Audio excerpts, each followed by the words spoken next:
Hey everybody, welcome to Anti-Ruggers United. Today we have an AMA with Reward Miner. So let's get started by having the team introduce themselves. Tell us about your background in the real world in crypto. Like what is your experience? What is like your professional experience? How are you qualified to be on this team? What is your position in the team, and everyone else that's here with you, they could all kind of introduce themselves, and then we'll go from there.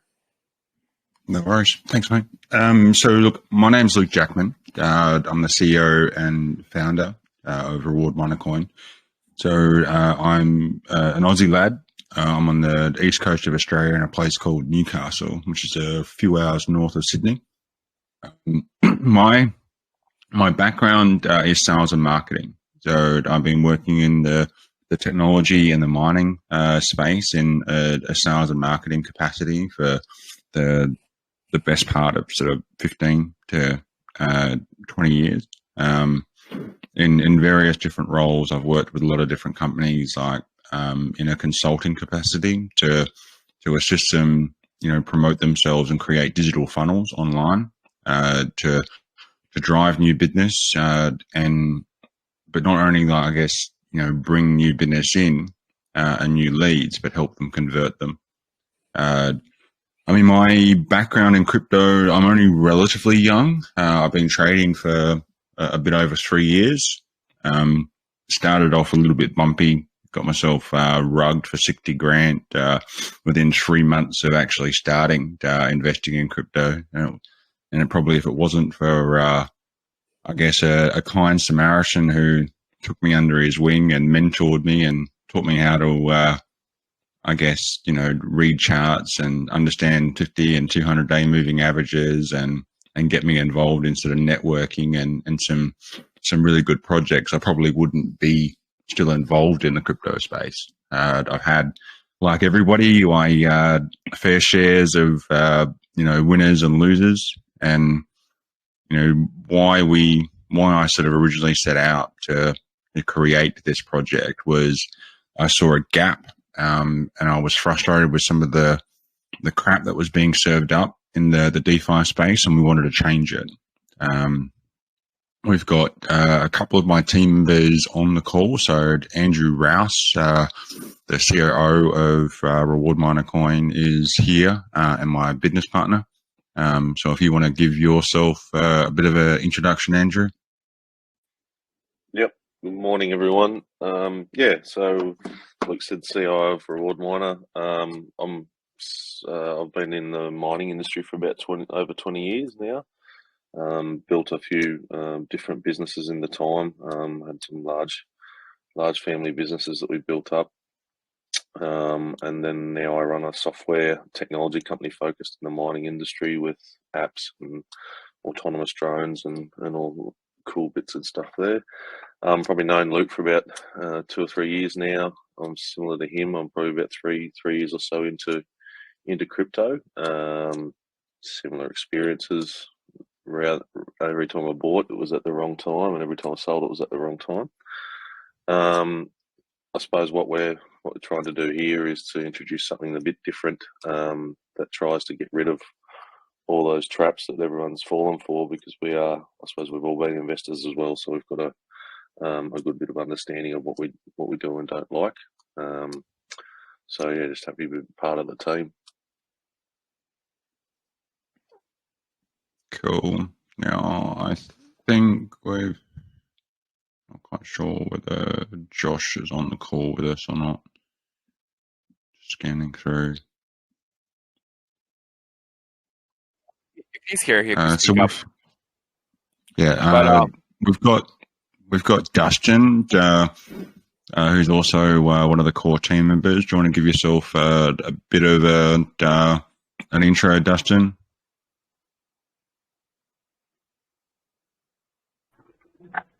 Hey everybody, Dustin here. I'm from BC, Canada. Actually, I come in from the construction realm of things. That's what I do in my real world. I own my own construction company, like my third one now. And I've been involved in crypto for about a year, but I guess I've had a pretty fast-paced start. I did type of things on my own in the past in the online space. Sorry, I'm a little bit driving right now. So, but anyways, so I guess that skill ended up being like seen and scouted out basically and offered a mod position for a project. And then I met Luke on Evergrow, and he got me involved in another project, and I was their lead admin. And then through the connections I made, I ended up being partnering with somebody, and we launched our own P2E over the winter time, and I was kind of lead operations or COO of that. So kind of packed full of experience in this 1 year of time, and eager to do the best that I can for this project here as well. Thanks. Cool. Thanks, Mick. Okay, awesome. So one question I do have, you guys have a pretty large team, like from what I see from the website, you know, like, I don't know, 10, 15, 20 members on there. And are you guys mostly geographically centered in Australia, or is it just worldwide? Like, do you personally know like a lot of these guys, or is it mostly just people you met online? So there's a mix, to be fair. So a lot of them, I guess, the people that are involved, like in the directorial space, I've known for quite some time, and you know, either been friends with them, or I've actually sold to them in the past, and I was acting as their account manager, and we just built relationships over time. There are some people that, like, I've met through my own sort of crypto trading journey and built relationships with, and they've become involved in investing in Reward Miner coin, and then became I guess core team members of that. But a lot of us are in Australia. So myself, Drew, and Andrew, we're all, and also Steve Stokes, are all in New South Wales, Australia. We've got Thomas Sparks, who's our CFO accountant and owner of Infinity 22, which is a crypto specialist accounting firm. He's based in Queensland. And then we've got, Justin, who's going to be doing like some, I guess marketing, crypto partnership stuff for us. He's based in Canada. We've got our devs, so Kevin, who's also a dev for BUSD Buffet. He's been sort of working on our contract in CryptoLink. They're based in the US. We've got team members in Pakistan. Our head mod Jax, who I don't think ever sleeps, is based in Singapore. Adam from SubX Finance Lab, who's done a lot of our dApp work, he's based in Singapore as well. So then we've got Frank and Alex, who are based in the UK. So we do have, I guess, a quite diverse team. But, look, it's a really, really sort of, I guess, solid group of guys that, and Josh as well, who's our operations lead, like for the crypto side, he's based in the US as well. I don't think he's been able to sort of jump on the call today.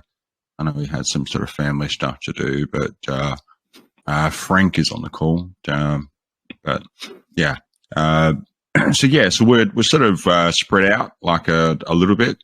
The team, because we've actually partnered with a number of established businesses, the team's actually, if you were to include, I guess, the employee staff, the businesses that, we've partnered with, the Reward Miner Coin project has got probably a bit over 130 people that are, I guess, involved in it, I guess, directly or indirectly. So we've got, a fair few Indian, because we've got a lot of things that we're doing. There's a lot of moving parts of this business, and, obviously to deliver, solid products, you need obviously the people to do the work. So. Yes, I agree. Well, that's great. That's great that you guys are all, like, basically, from what I see, doxed. So really there's no need for KYC if you're already doxed, and you have your LinkedIn profiles. You guys have your socials on there. So so from like a safety standpoint of like a known or unknown team, you guys definitely at the top.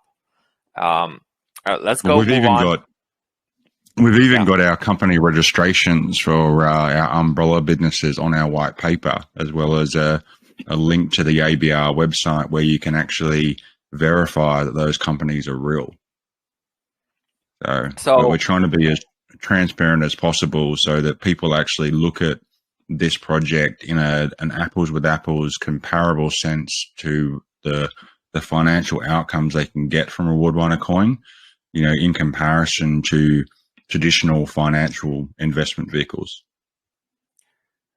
So will this be your main focus, like this project, or do you have other businesses that you got to run, or, you know, jobs, businesses, and also with the main members of your team? Like, I'm not talking about like the ones that may be doing this as a side job or as a consultants, but like the actual core members. Is this going to be their main focus, this project? Well, for some of it, yes, it is. Like there will be, I guess, some members of the team that I guess will be running this as a moonlighting exercise or side hustle. You know, there has been, I guess, some intent or, you know, desire to sort of, for those guys to sort of move into the project full time. They just obviously for, you know, family and security reasons, they want to make sure that the project is a success, like first, before sort of transitioning like full time into the project, which is fair enough. You know, everyone's got families and need to make sure that, you know, they've got security. So, but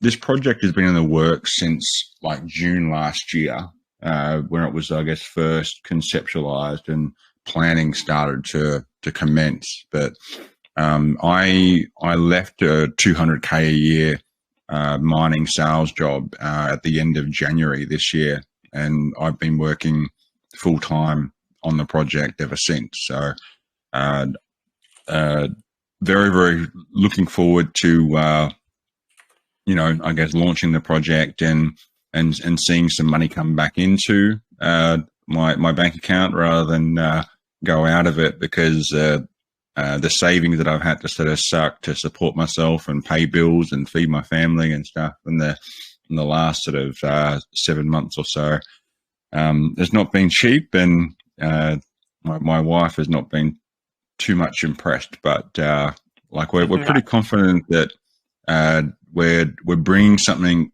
to the DeFi space that is unique.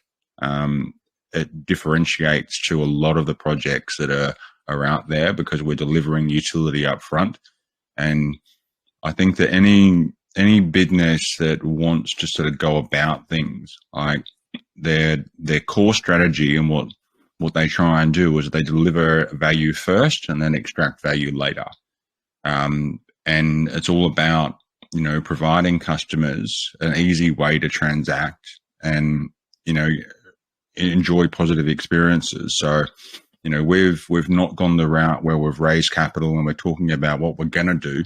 You know, there's certainly things that are within the roadmap which we'll do on top of what we've already done. But, you know, we're delivering an immense amount of utility and value and revenue generating modules that are going to, you know, provide sustainable, lucrative investor outcomes like from day one. Yes, awesome. That's awesome. So you really are risking a lot, right? Because you said you had your 200K plus an actual job. So this is pretty much, you have put everything on the line. So it's in your best interest to make this successful. It's not just another. Not only that, I mean, there's not a single person that's invested in Reward Miner coin that has got more money invested into this project than what I do. I mean, we've, you know, mate, from our conversations that, you know, DeFi and crypto can be a really, really toxic, like, fishbowl.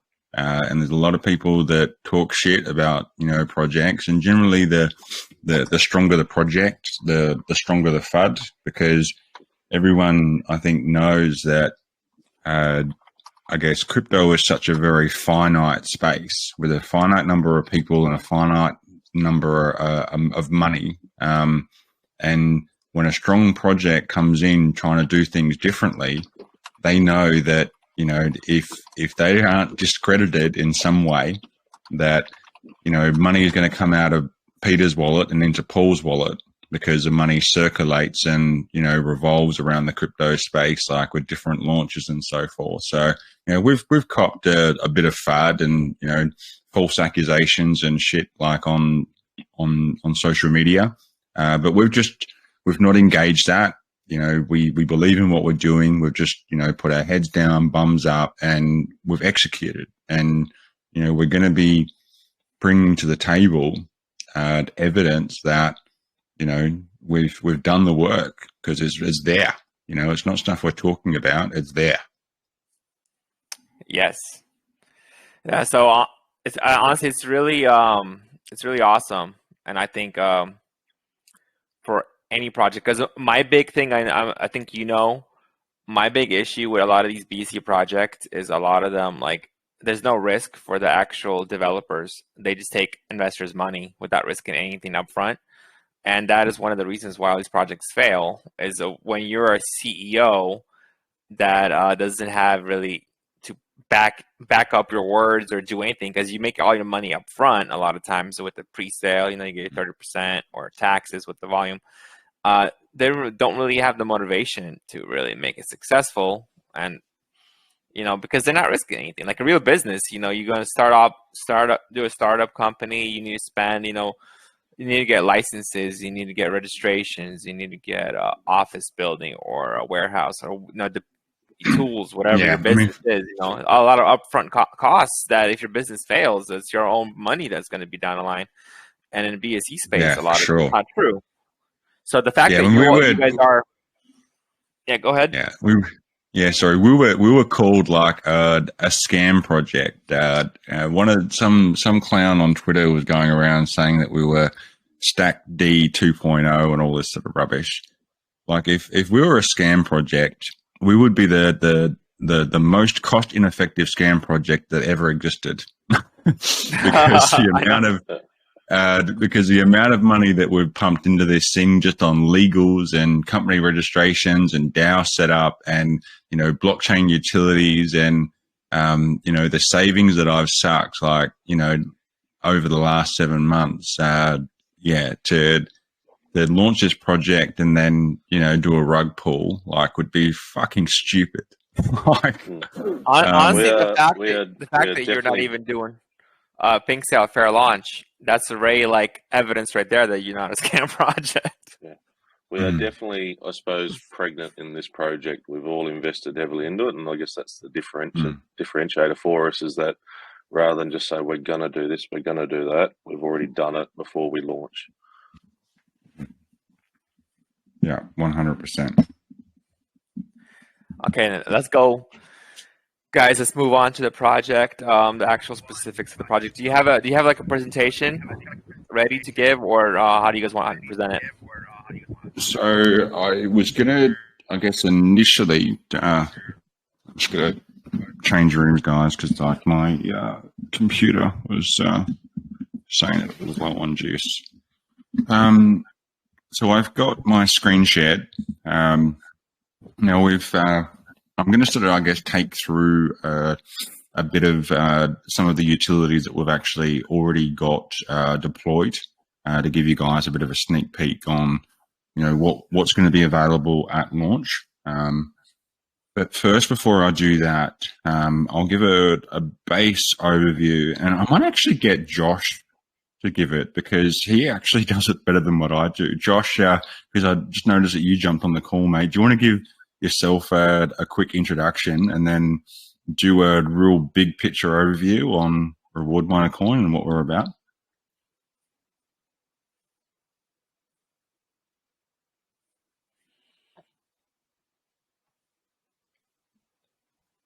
Josh, you there? If you're talking, we can't hear you. You're unmuted, but we can't hear you.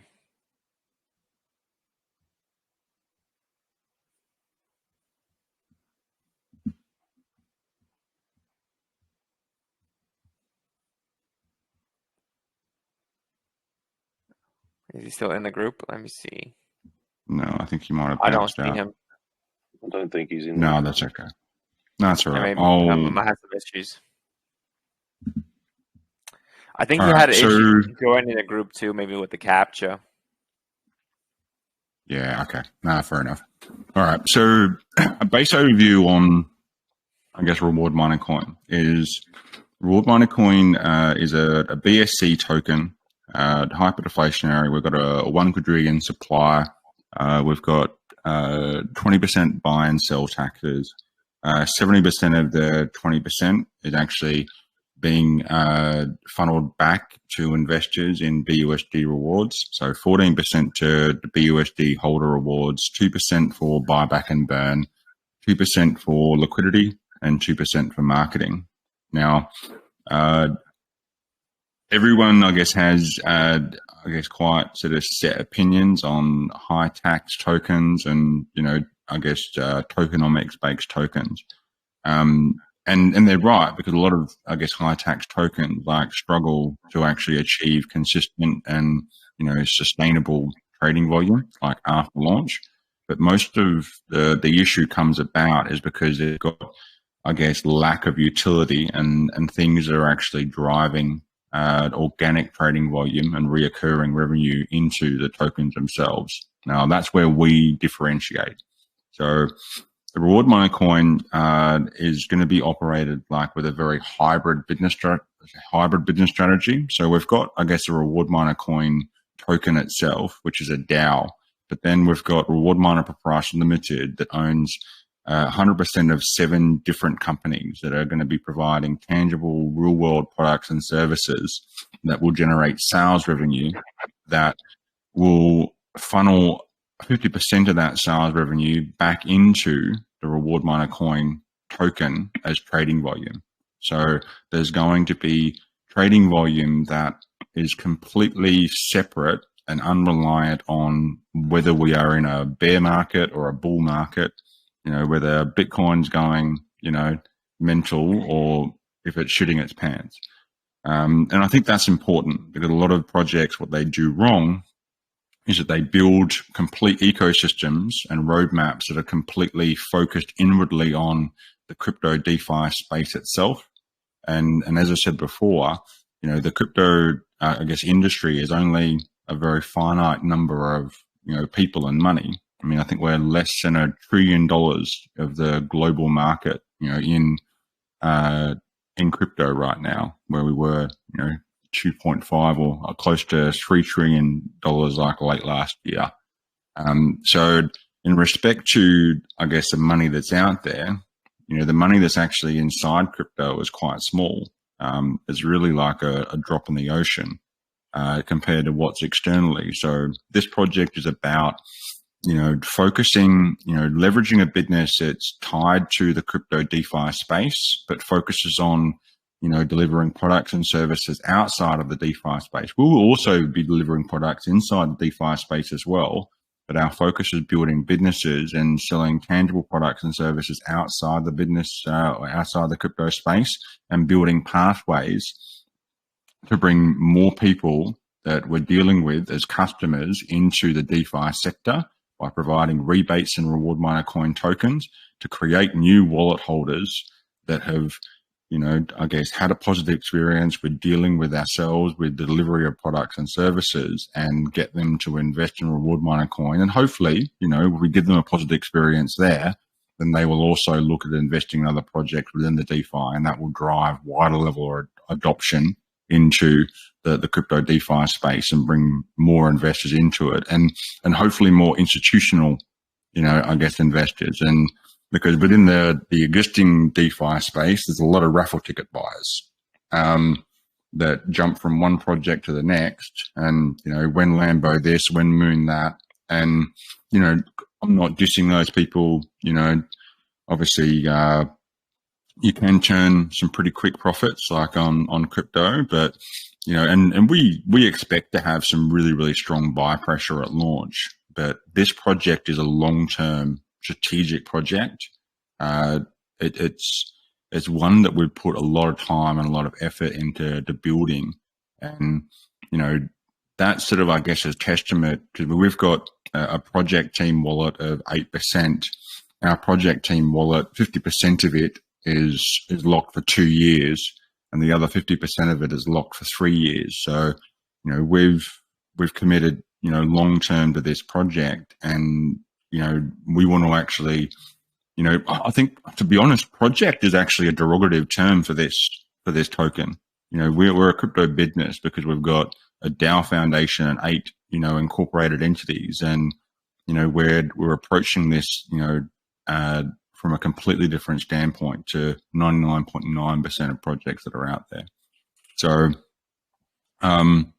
one of the things that we are doing that's a little bit different is that the Reward Miner coin, we spent a lot of money in white labeling an affiliate marketing dashboard.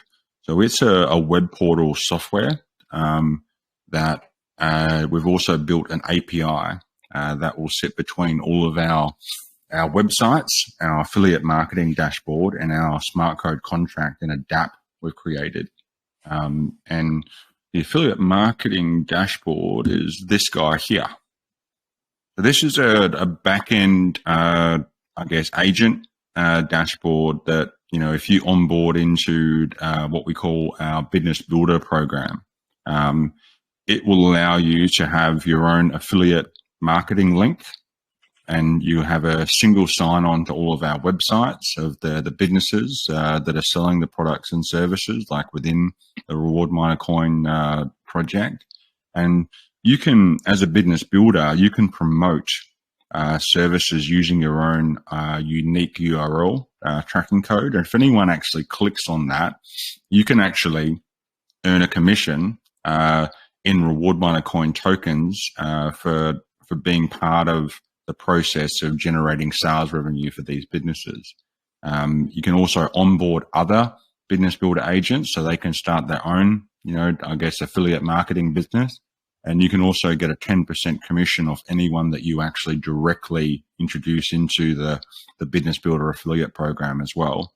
So as you can see, you know, you've got access to sort of track all of your, you know, purchases, your downline, so other agents brought into the project as well. And yeah, we've actually got an offer at the moment where, you know, you can actually onboard into the business builder affiliate program and actually get, I guess, you know, included tokens within the Reward Miner coin project, which will get airdropped between final pre-sale and our 31st of August live launch, as well as get the opportunity to invest 3 BNB at the final pre-sale rate, jump the gun on final pre-sale, as well as get an automatic qualification into a massive, you know, end of first month mega airdrop promotion that we're running. So I think if Frank, you can drop the details of the business builder program on this offer into the chat, that would be unreal, and you guys can sort of have a look at it. But I'll flick back to the website. Yeah, I think it'd be awesome if you guys maybe talk a little bit about the business builder and what advantage or why would someone get this instead of just, you know, getting the tokens or getting the whitelist pre-sale. Like, what are you getting out of it? What are the advantages, basically? And like, what would be the pros and cons versus just, you know, buying the tokens? Yeah, sure. So the business builder, it's essentially like, I guess, a limited, you know, affiliate marketing, network marketing, I guess, agent business. So the cost is $1,000 BUSD to onboard into it, but that gives you access to quote and sell, but also buy all of the services within the Reward Miner coin ecosystem. And if you use the I guess a URL link that you get from setting up, being set up as a business builder, or you promote that link, and anyone, you know, any sales revenue is generated from that, then whatever sales revenue is generated from you directly buying products and services, or someone else using the link that you've shared and buying products and services, you get a 20% commission or rebate against that sales revenue. So, Reward Miner Digital Me, for instance, we're selling like websites and white paper, creation and, SEO services and, pretty much a whole, digital marketing, suite of services. So if you were to buy a $3,000 website, through Reward Miner Digital Me, or you would promote, using your link and someone else clicks on that and they buy a $3,000 website from Reward Miner Digital Me, then you would get a 20% commission on that $3,000. But where it's different is that 20% of the $3,000 doesn't get paid to you in fiat currency. That commission gets used to buy Reward Miner coin tokens. The tax is charged, and then whatever tokens that purchase makes, then you get the RMC tokens sent to you, to your wallet that is attached to your Business Builder affiliate account. So you get obviously a Reward Miner coin asset in tokens, which is going to also earn you BUSD passive income against the trading volume, which, you and a whole swag of other Business Builder affiliates are out there actively trying to drive through the sale of these products and services within our ecosystem. The other, component is that you have the access to introduce other people into the program. So if I was a business builder, for instance, and I was to reach out to you, Boya, and go, mate, you should check this out. It's $1,000, you get to basically sell all the products and services and earn commission and rebates against the Reward Miner coin ecosystem, and you get paid tokens for doing it.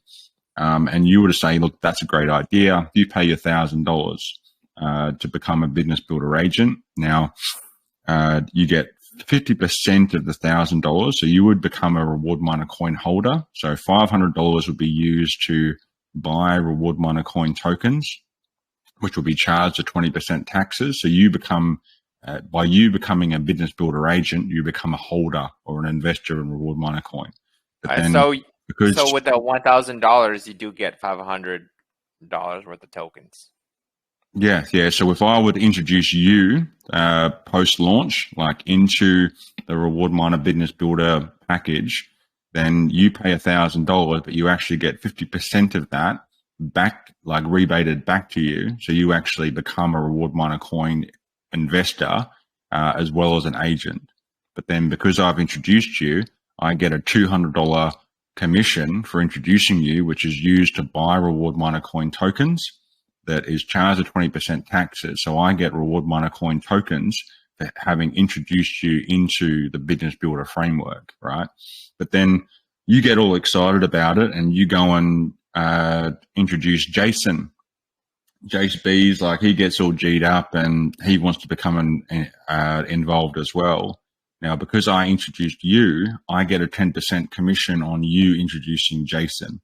So I would get $100 less 20% taxes in Reward Miner coin token because I introduced you and you introduced Jason. Now, if Jason introduces or does anything, I don't get a share of any of that. It's only direct and people that you directly introduce that you get any, compensation. Levels. Yeah, it's correct. So it's not like a pyramid selling. Yeah, so if I introduce someone, I get 20%, and if they introduce someone, they get 10%. So that's just for this business builder, or this is for all the services too? They work the same way. Yeah, so if they've got access to sell any of the services. So if I were to onboard you and then you were to buy a website, then I would get 10% of your purchase of that website paid to me in Reward Miner coin tokens. If you were to onboard someone else and then they were to buy a website or onboard someone else, and it's only those two levels, but it's basically sales revenue that's generated across any of the ecosystem products that Reward Miner coin and group companies sell. So any of these services, effectively, you have the access to sell and earn commission in Reward Miner coin tokens. Now, of course, because you're an investor, by becoming a business builder agent, the more sales or more purchases you make within the reward miner coin ecosystem is all driving a lot of trading volume, which is paying you passive BUSD income against the reward miner coin tokens that you have in your wallet. So it's really just, it's basically being paid to shill. I mean, there are so many passionate investors out there that do a lot of word of mouth advertising, a lot of posting of different things on Twitter and Instagram and so forth, just because they're passionate and wanting to support their projects, and they do so largely for free. This is a way that they can get paid for it. Okay, and so the business builder, I understand how that works, and for the actual products and services, are different ones have a different commission ratio, like 20%, 30%? No, it's 20% of the sales revenue for direct purchase rebates if you use your own URL tracking link, or 20% commission if you share that link and then someone else buys across all of the ecosystem. 20% for direct commission, and 10% for first level contacts at any revenue that they generate that you've introduced into the business builder affiliate program. All right. So in a nutshell, your project is you have the main token, you have all these businesses that will all feed into it, and the way you generate, or the way you're planning to market it or get clients, is through basically affiliate marketing with a business builder structure, right? That's kind of like, I mean, we're going to have obviously our own direct, employees and staff that we're going to be using or employ to drive profitability and sales like into these services as well. But affiliate marketing and word of mouth advertising is the most powerful form of advertising. So the way to get critical mass quickly is to provide, lucrative, compensation frameworks that get people excited because they can see that they can earn, some really, really good money from it. And, there's a lot of different network marketing and affiliate marketing programs out there that are really ordinary. They make money, like they make making money too difficult because they have so many caveats and thresholds and minimum sales amounts that you've got to do. Like with the commission or compensation plan that we've put together is really, really simple. There's no minimum sales you need to do. At 20% for direct, 10% for first level contacts. That's it. And, we've made it simple so that people can actually look at the compensation plan and actually see dollars, and can make some really, really good money out of it, because if they're making money out of it, and good money, we're making good money. So, because all of the sales revenue that's being generated, a large chunk of that is being used to buy reward miner coin tokens that is generating trading volume that's paying BUSD rewards. By the way, Frank, I'm actually in Telegram jail for DMs. I don't know why. I actually didn't DM anyone, but that's just how Telegram works. So I might need to go DM someone else because I can't DM anyone first. Anyway, DM maybe El Jefe or Robert or Zoom. They should be able to post. Or Zoom maybe could do that and DM Frank. But yeah, I just hate it because I got jailed last week and it's annoying. Anyways, back on topic. So, and you guys have all these businesses too, right? These businesses that and one thing is, why are they all separate for the different type, the different businesses like the News Hub, the Galaxy, and all those things? Not just part of one. What is there a reasoning behind keep them all registered separately? Yeah, it was because these are all, I guess, legitimate companies that are going to be delivering different, I guess, products and services. We wanted to these are the businesses here. We wanted to be able to separate them, like for sales revenue tracking. There's also going to be like some services that we deliver that will involve multiple of these companies, and it's I guess it's a tax thing. You know, if we're doing like a moonshot events, you know, event, for instance, we might include I guess some banner advertising on Crypto in a Box, or sorry, Crypto News Hub, which is part of the industry news niche, you know, advertising site, part of News Hub. So we can essentially, you know, have News Hub invoice Moonshot Events Management Proprietary Limited for those banner advertising that are included within the packages of Moonshot Events. And that would be a tax deductible expense or cost of sale as part of the package that is being sold for Moonshot Events Management. So, I mean, all of these are, you know, legitimate companies, and, you know, we've set up, I guess, a full organizational structure because we are doing everything, you know, in a way that sort of sets us up to be compliant when regulations within crypto, I guess, are more formalized. So, you know, the ATO obviously wants its share of taxes and slice the pie. So, you know, we're being responsible, you know, with the way that we've set the companies up so that, you know, we can pay our share of taxes, but we can also mitigate tax in clever ways, which we're entitled to, like every other business out there. The other reason, I suppose, as well, is that we've set them up in separate entities. Yeah, we could have set them up in the same entity, as Luke sort of said. We've done it for a specific purpose, but also this enables every business to be sustainable in its own right, and that's what we want, I suppose. Past the hype of token launch and everything like that, these are businesses that are going to sustain themselves in their own right, and so having them separate gives us full sort of traceability over it, but it also enables us to scale those in different ways and put say people directly in charge of them, and gather any other seed investing that we may need in that company directly to keep it going, keep it scaling. So you guys do have a lot, you know, like a lot going on. So, like I always say, the people that make money in this space or anywhere else, you know, like in the real world too, it's the ones that do something really well, right? Like a painter or an artist is not going to make a lot of money. Like a lot of them probably can't even afford to pay for rent.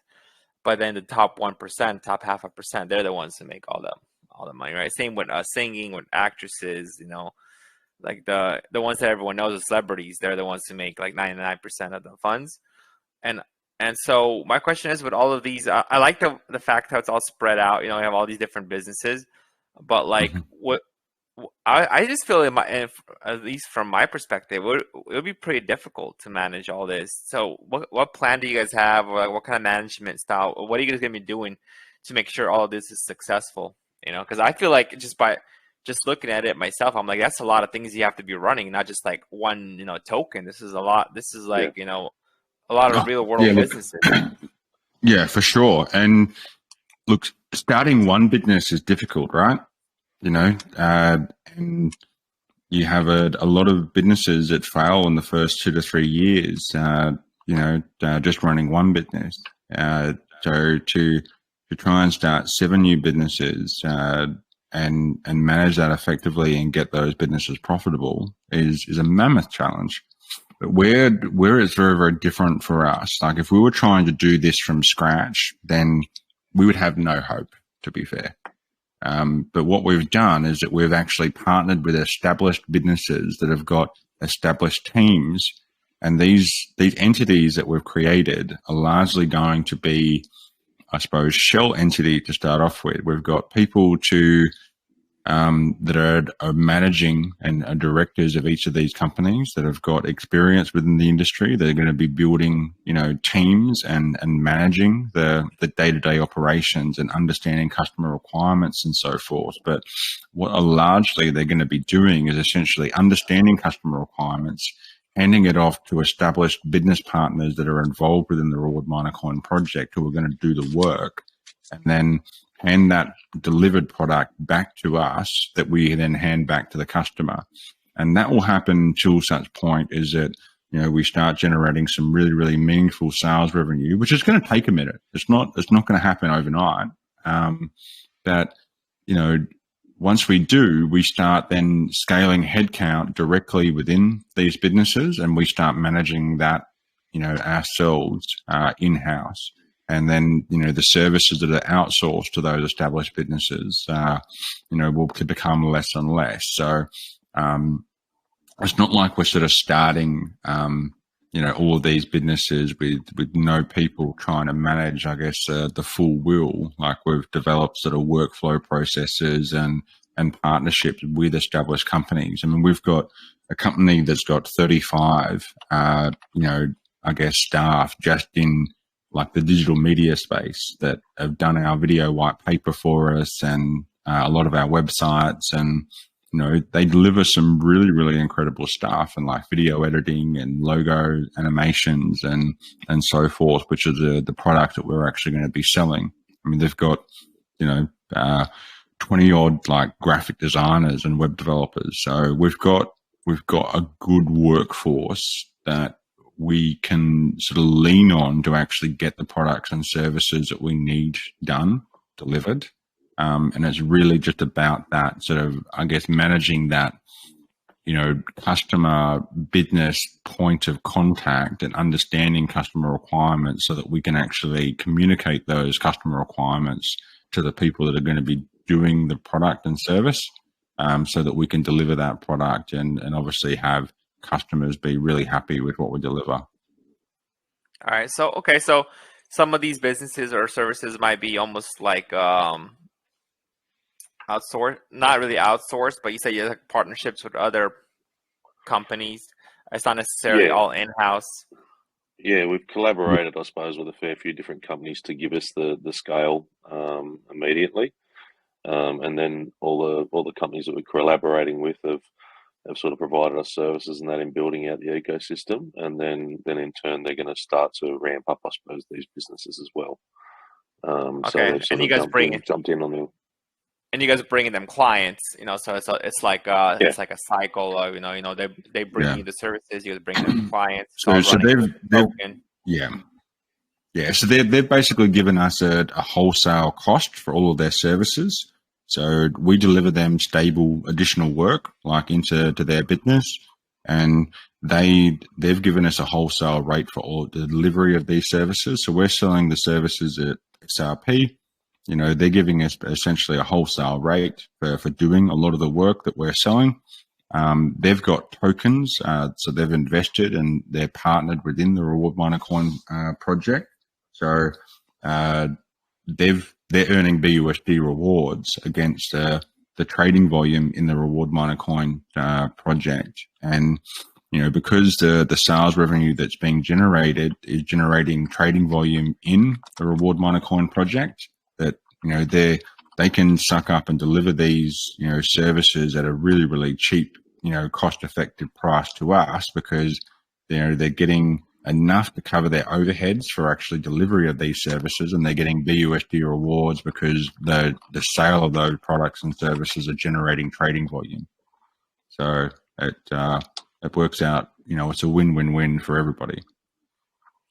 All right, perfect. Another thing I wanted to talk about real quick is, I know you guys were mentioning a Launchpad, but I'm not seeing it on the businesses part of it. Is that still considered? Or how does the Launchpad tie in with all this? All right, so this is our Launchpad here. And is there going to be a separate business too? Like how's the Launchpad tie in with the rest of the businesses and the token? So the Launchpad and all of our blockchain utility, I guess, services will fall under Reward Miner Proprietary Limited. But a lot of the blockchain utility services that we've got will also tie in and, I guess,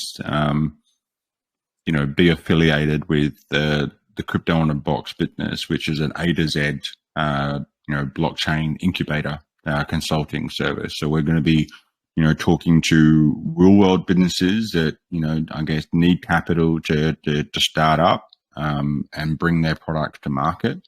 And we're going to be providing consulting services, help them out with their website, help them out with their white paper, get them access to, angel investors and, pre-seed capital, and then help them with blockchain utility services, so staking platforms. And, if they want to do their own Launchpad or, NFT marketplace, like we'll help them with the delivery of that. Then we'll launch their private sale, launch their pre-sale, and then we'll list them on our DEX Swap. So we can essentially provide an end-to-end solution to assist them, I guess, take a business concept that they might be trying to get off the ground in the real world, leverage that with blockchain, similar to what we've done with our project, and, raise the capital in DeFi, offer DeFi investors far better investment products, because, you're talking about a commodity that's being sold in the real world that's actually generating revenue, that's going to provide better, I guess, investor outcomes, and sort of bring those two people together and sort of, supporting them, not just sort of up to launch, but then, ongoing with mod assistance with mods and, developers and ongoing support of blockchain utility services. Okay. So it's going to be like the Launchpad is going to be more of like a hands-on thing, like where it's not going to be fully decentralized, right? Because you won't allow like projects to launch unless, or is it going to be anyone could launch, like Presale? No, anybody can launch, but we will stipulate that we've got a partnership with Anonydox, which is a KYC verification partner. So we're going to make it a non-exception that people that projects that want to actually list on the Reward Miner Launchpad go through that Anonydox KYC AVS process, because they've got a partnership with one of the largest crypto legal firms, globally, and we want to make sure that the projects that we're actually bringing to our community are solid, and that we protect our community so that they're not going to be investing in shit bags. Okay, good. That's good. So honestly, like, you guys do have a lot to offer. There's a lot of things to digest, and I think, and just one AMA is not going to be enough to learn everything. So you've only seen the Launchpad yet, though, mate. We've got all right. Here's some of the other stuff. So we've got our online academy. So the academy is already uploaded, like with a stack of different courses, some paid, some free, that people can actually like onboard and enroll into and do those courses that are all facilitated online. You can actually become an instructor and actually host your own course. So if you want to effectively, you've got, I guess, a skill or commodity, or, I guess, a skill set that is other people want to learn. You can create course and coaching programs like on the Reward Miner online e-learning academy. And, there's a cost to actually host the course on our platform, and we charge essentially like a margin clip and an enrollment fee for any of the courses that are actually sold on it. So if you're selling your course for $100, we take a $30 clip or 30%, and there's a $10 enrollment fee that is paid by the course as well, or the person that's actually enrolling in the course.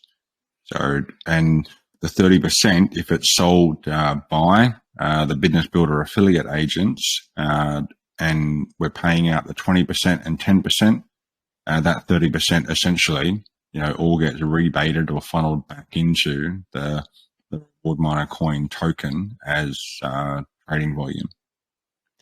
So that's. I'm curious about the 5,500 plus courses that's on there. Is that just like a placeholder, or is that just part of a bigger network of courses that you guys are? So we've partnered with a number of existing academies and course coaching providers. So we're actually hosting theirs and selling like their courses, like on our online e-learning academy as well. And then we're going to be approaching other course coaches and trainers to actually onboard and sell their courses, like on the Reward Miner Academy as well. Okay. Because obviously there's a lot of it. There's a lot of sorry. Do the partners have to pay the 20% also, or the 30%? The partners. So we get paid a commission for selling their course, which the commission that we get paid for selling their course on our academy, we're effectively passing on to investors or to the business builder agents that I guess are promoting the course or purchasing the course using their own URL tracking code. Okay, all right. So that's really like the online academy, to be fair, is just it's really, I guess, a strategic pathway where we can actually socialize. We can market, things like building a website or whatever, but we can also, I guess, slot in there, different crypto courses and get people's heads around crypto and get them, I guess, familiar with what crypto is and get them to a point where they're, comfortable actually trading in crypto. They might have come in to learn about mindfulness or, Thai cooking, but, they've come across like, what is Binance and what is a BEP20 token? Oh, it's free. Like, let's find out. And they can do that course and they can learn about these things. And, hopefully we can make some, more investors of these people, but give them the tools to be able to trade and be confident in trading in crypto so they don't get themselves wrecked and scanned by, the bad actors within the space. Yeah, I totally understand.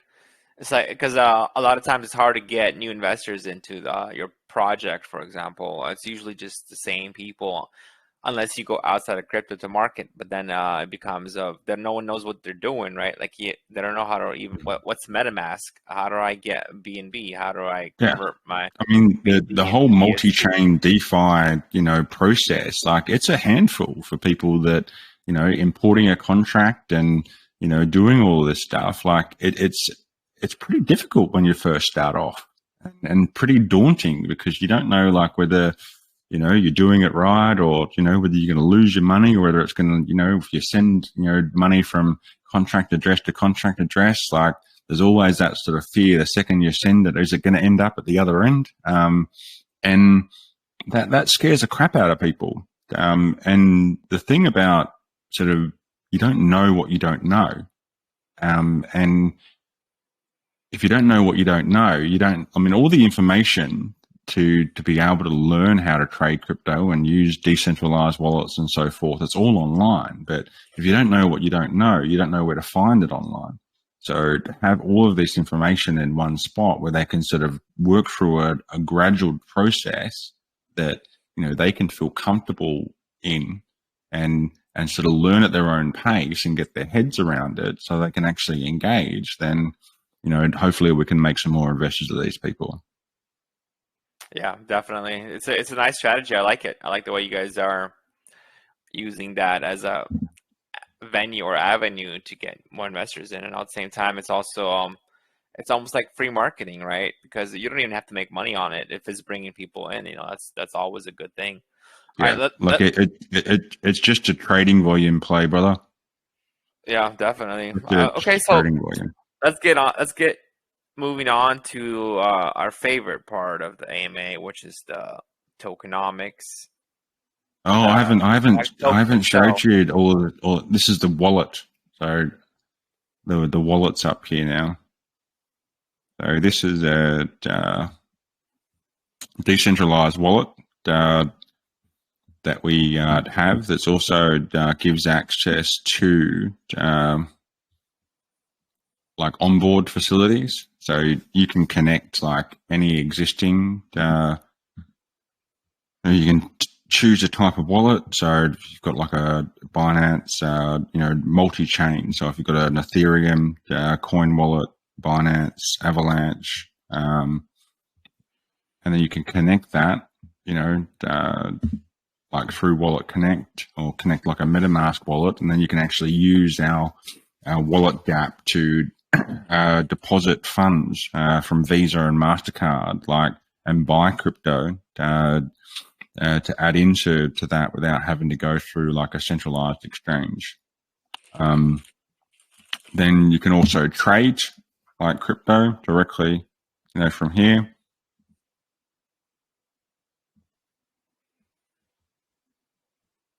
So what advantage would this wallet be versus or what's the difference between like using this or like MetaMask, Trust Wallet? Like is there any what's unique about it? Or like why would I use it, for example? Like what makes me want to use it? To be honest, pretty basic. It's it doesn't do anything sort of particularly special, to be fair. It's just another wallet that you can store crypto on. It gives you the access to, I guess onboard like for up to $300, no KYC, by direct debit. Okay, what would be kind of cool, because I always have issues with the wallet where if you don't add your token, like that you don't see it, right? When you buy a new token, like you have to add it, and then you have to go to PooCoin, and you got to put the contract in. If there was like a wallet where you could literally just have like the chart or whatever PooCoin, where you just click on the token and it takes you straight to PooCoin, I think even that alone would probably be like a really good ease of use type of thing that could do. Like, so it's either a wallet that connects maybe like a BSC scan website, if they have a website updated on BSC scan, or a PooCoin or something like that, to where it's easier to go look at what you have in the wallet and pull up the chart, for example. Maybe I'm on my phone and I don't have the chart, I don't have the PooCoin, I could just go on there and I think that'd be cool. That actually would be pretty cool, and I can speak to Adam like at SubX, like Finance Labs. I mean, really, what we wanted to do was sort of create, I guess, at least a good sort of sound platform. I mean, there's a lot of these things, like the blockchain utilities, like they're things that we will evolve and improve over time. But we wanted to obviously get a sort of a solid base platform to start off with first. At least, I guess, something that people can use and get value out of. And then we can sort of improve it and get some feedback on sort of how things that, what are some of the things that we can do that I guess can take those products and those utilities, I guess, a step further.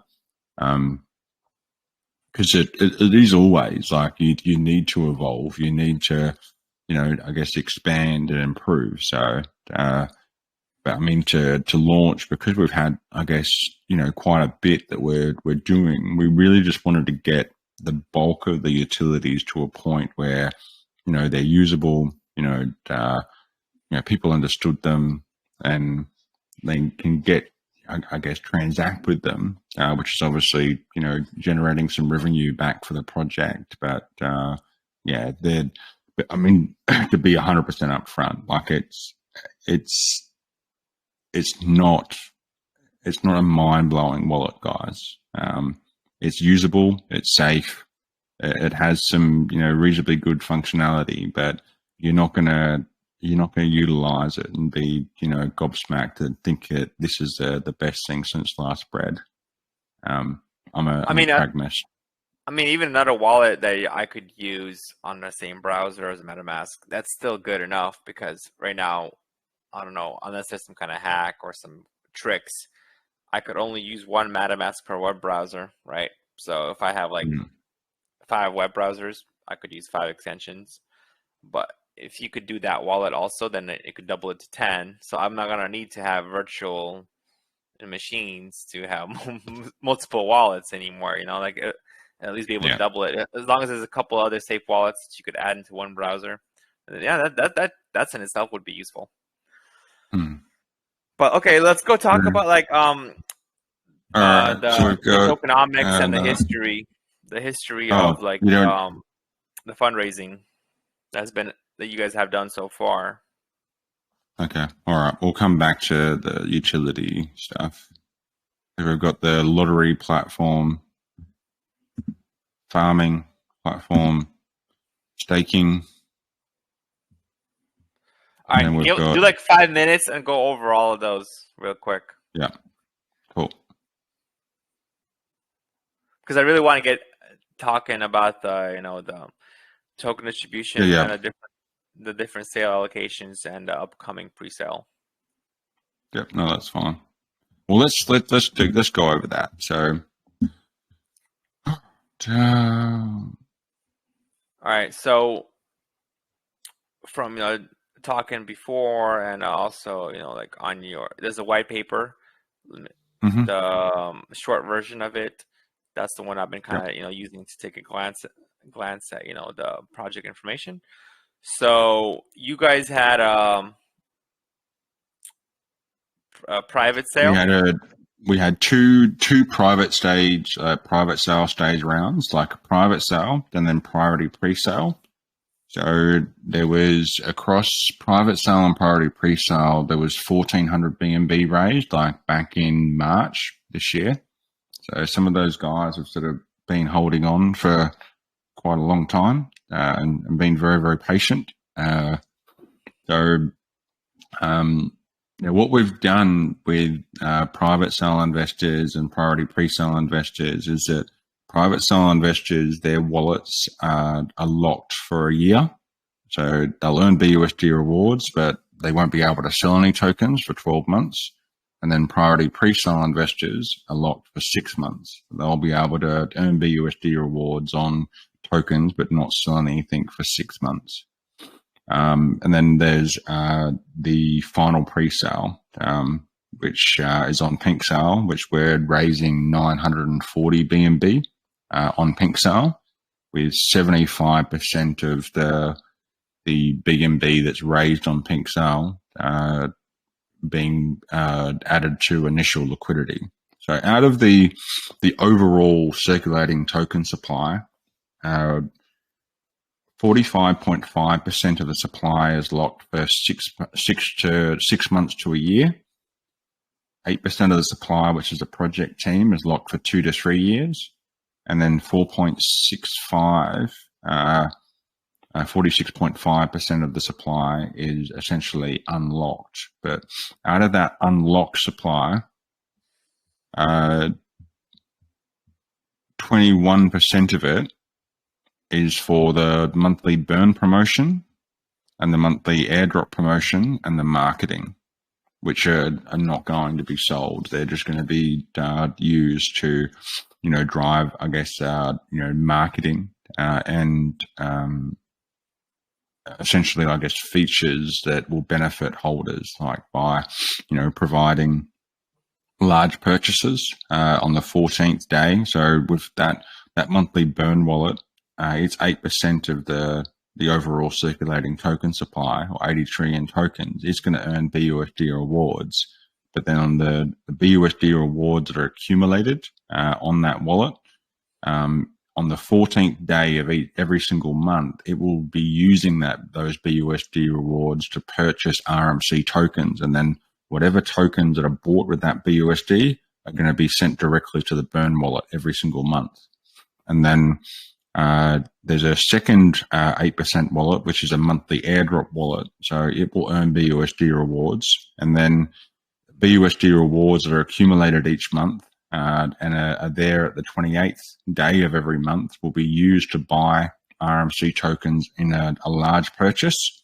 And then the tokens that are purchased will be airdropped out to all of the holders that I guess have achieved eligibility or qualified for it. So those monthly airdrops, you need to have to get access to them. You need to have 250 billion tokens as a minimum in your wallet.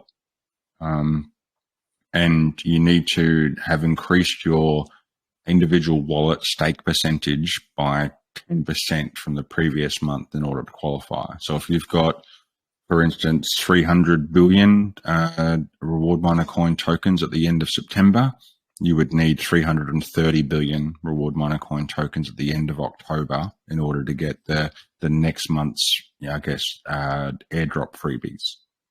So it's just I guess, an ongoing sort of, I guess, incentive reward for people that are, I guess, are showing ongoing commitment to reinvesting and in building their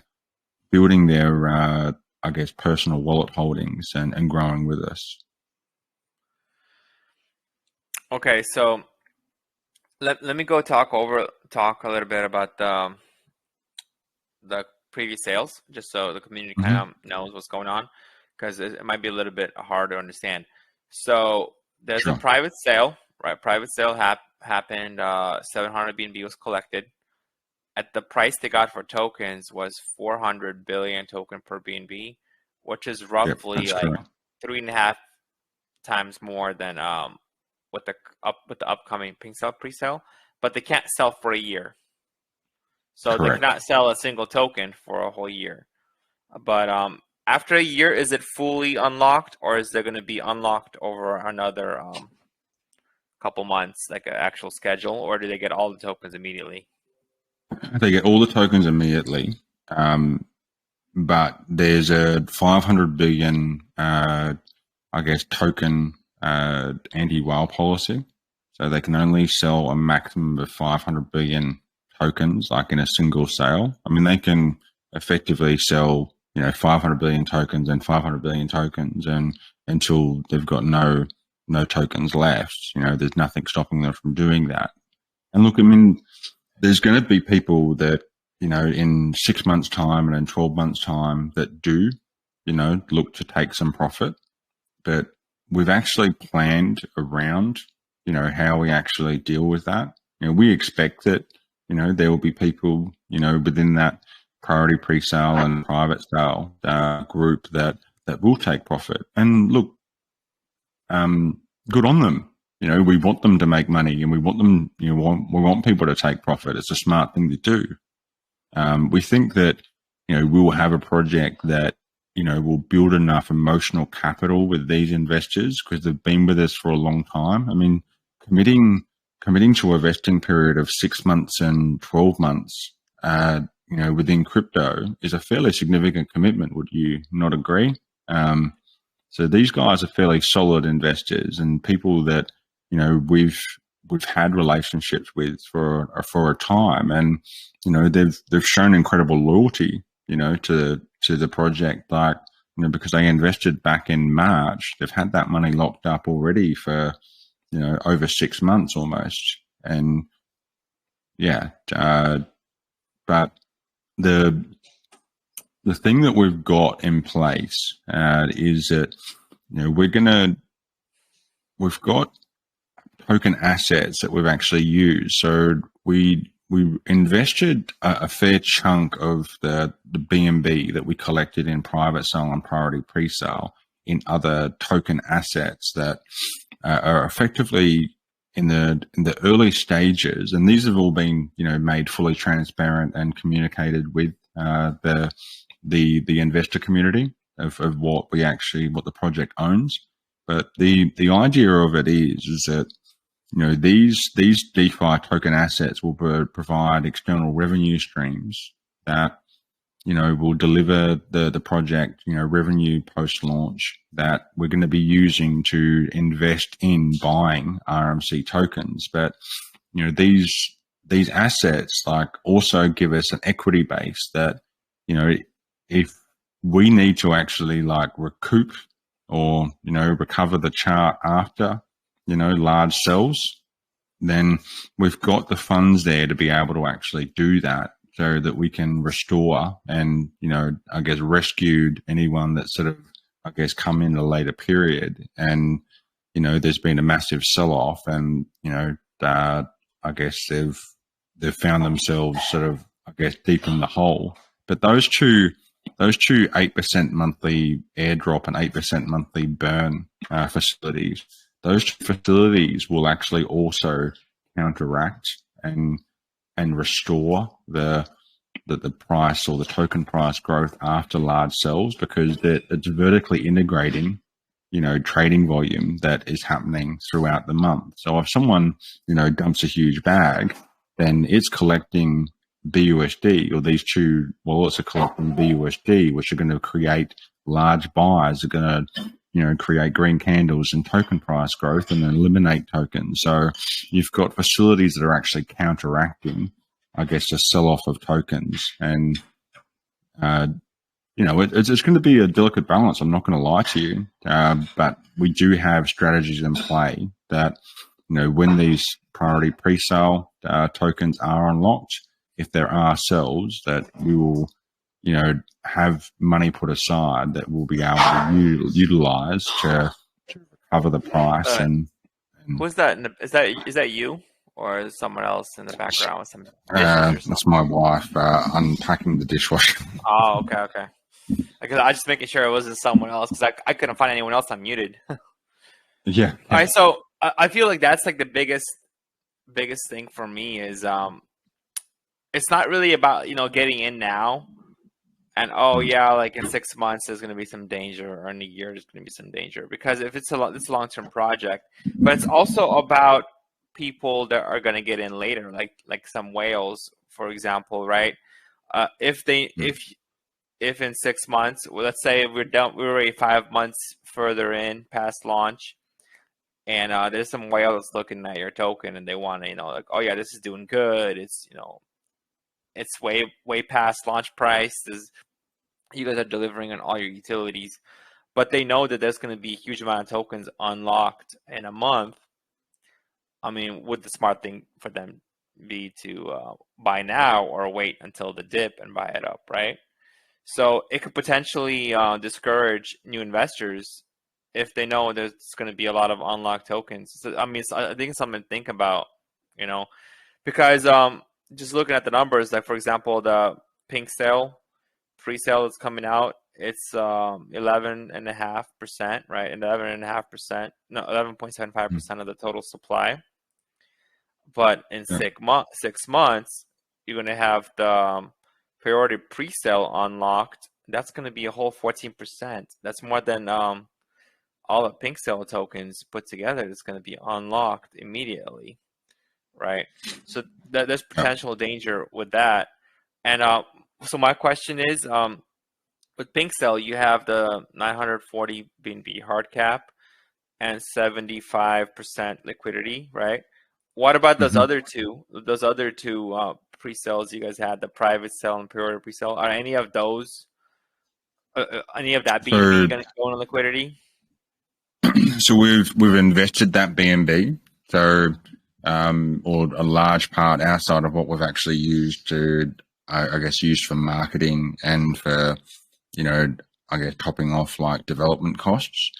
But where the project have actually got a bit over $250,000 in token assets that the project owns, and those project assets are going to be driving, I guess, external revenue streams that we're going to utilize to drive trading volume and I guess scale liquidity like into the contract. But those token assets, like where at the moment, the price of them isn't, looking as fantastic as what we would like, to be fair. The market will recover, and they will provide us a pretty good, I guess, expansion and growth equity platform where, we can expand in different areas, like evolve different project utilities, but also have some, additional money in the bank that if we need to like liquidate some of those assets to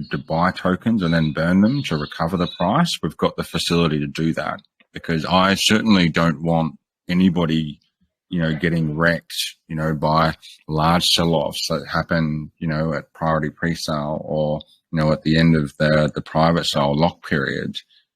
Because the whole idea of actually putting those locks in place in the first place is to prevent people from getting wrecked at launch. And, it's kind of pointless to really just delay the pain. So we do have, I guess, strategic planning that, we've gotten the place and things up our sleeve to be able to make sure that, when there are inevitable sell-offs at, when these priority pre-sale and private sale wallets unlock, we've got a means or a facility to actually bring the price back up.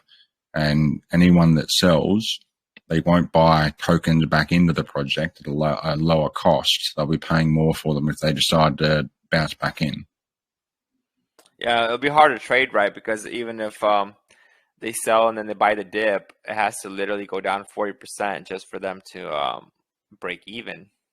Because then you're gonna pay another 20% tax on buying, right? Because when you sell, you're paying 20% tax, and when you rebuy, you're gonna pay 20% tax. So it'll be hard for someone to like rebuy the dip or like trade this token in a way, like sell the top and buy the bottom, unless it does dip more than 40%, right? It's probably more like 50 with all the other fees from BSC and all from PancakeSwap and all that. So I feel like, okay, so the private sale got 4x, but they can't sell for a year. Priority pre-sale got 2x, they can't sell for 6 months. And so the other big thing I think that investors need to think about, and I kind of want you to see how you would convince them, is the big benefit of this project is that 20% or the 14% BUSD rewards, right? And all the revenue that will be generated from all the businesses is going to go back into buying tokens, right? Buying, selling tokens, which is going to add volume to this. So the 14% BUSD rewards, it's not going to be just only from trading volume, like on KuCoin or on Pancake, and the power of that, I guess, business volume revenue as well, is that the products and services that we're selling for the businesses, the trading volume that's being generated there is going to feed the BUSD rewards that are being captured in the monthly airdrop and the monthly burn wallets, which is going to drive large buys of tokens and drive more, I guess, green candles and distribute more BUSD rewards. So we've got these, I guess, external businesses that are going to be providing sustainable, ongoing,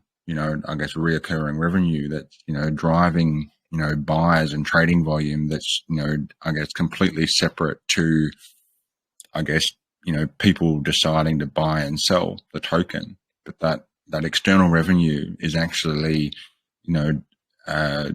improving the effectiveness of a couple of internal crypto marketing facilities that we've implemented to be able to vertically integrate that volume to maximize it and, drive the rewards and the benefits back to holders much more effectively.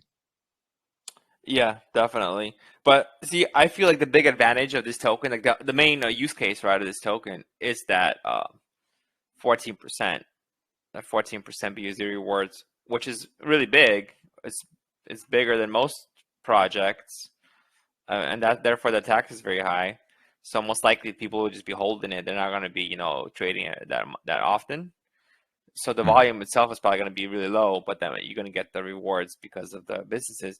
But see, the thing is that for new investors, I feel there's slightly disadvantage, right? Because even though the other guys have the tokens locked up for a year or 6 months, they're getting 2 times, 4 times more tokens. So that means they're also getting way more rewards because if you look at the numbers, Presale is getting, or the Presale guys are getting 11.5% of all tokens, right? So that means that roughly speaking, they're going to get only 11.5% of all the rewards generated too, because all the other wallets are going to be getting rewards too. For example, Private Sale, they raised 700 BNB, and they're going to be getting, they have 28% of the tokens, so they're going to be getting almost 3 times as much rewards. Not per BNB, but just like, you know, across all the tokens for Private Sale. Pre-order Presale getting 14. So basically, the Presale, or the guys that now like come late to the party, they're getting the least amount of rewards for their BNB spent, I guess. So yeah, that's true. But I mean, like, if someone were to invest 5 BNB at Pink, and we were to do an average over 12 months of $100,000 trading volume per day, they've still got 161% cash flow ROI with against, you know, from BUSD rewards without filling a single token. Now you try and spend, you know, like 5 BNB at the moment is roughly $1,600 US. You try and invest $1,600 BUSD or USD into any financial vehicle and have an opportunity to earn 161% cash flow ROI, and tell me where you find it. You won't find it many places. Like, you know, you put $1,600 into a bank account and put it into a term deposit for 12 months. You're more than likely going to earn about $20 or $30 in interest. You can't buy a house. You know, $1,600 isn't going to give you a house deposit to buy a house. And like yields are anywhere between sort of 5 and 8%. And in order to actually earn, you know, a couple of $1,000s in passive income, you know, off a share portfolio, you're going to need to invest a lot more money than $1,600, like US, to earn that cash flow ROI. And, you know, we're not talking about, you know, pie in the sky, like $1 million, you know, trading volume per day. We're talking about sort of fairly realistic, you know, conservative trading volume averages that, with the utilities that we're actually bringing to the table, are absolutely more than realistic. You know, if we're not generating 100, you know, K trading volume as an average per day, like, frankly, I'll be giving myself uppercuts every day of the week, because what we're bringing to the table on the umbrella businesses that are all going to be selling these products and services, and what we're doing, you know, that would be like the absolute bare minimum. I mean, success for me would be to have a sustainable, you know, I guess solid $1 million, you know, trading volume daily. I mean, I'm not going to rest until we get to that point. And that's going to take a minute. You know, it's not going to be something that we're going to be able to achieve, you know, you know, we might roll over some really, really big numbers at launch, like every other project does. And I expect that, because there's a lot of big, you know, investors that are pretty keen on what we're doing. And that they've sort of suggested they're going to be throwing some pretty big numbers, you know, into the pie to get themselves the best possible seat. But, yeah, I mean, the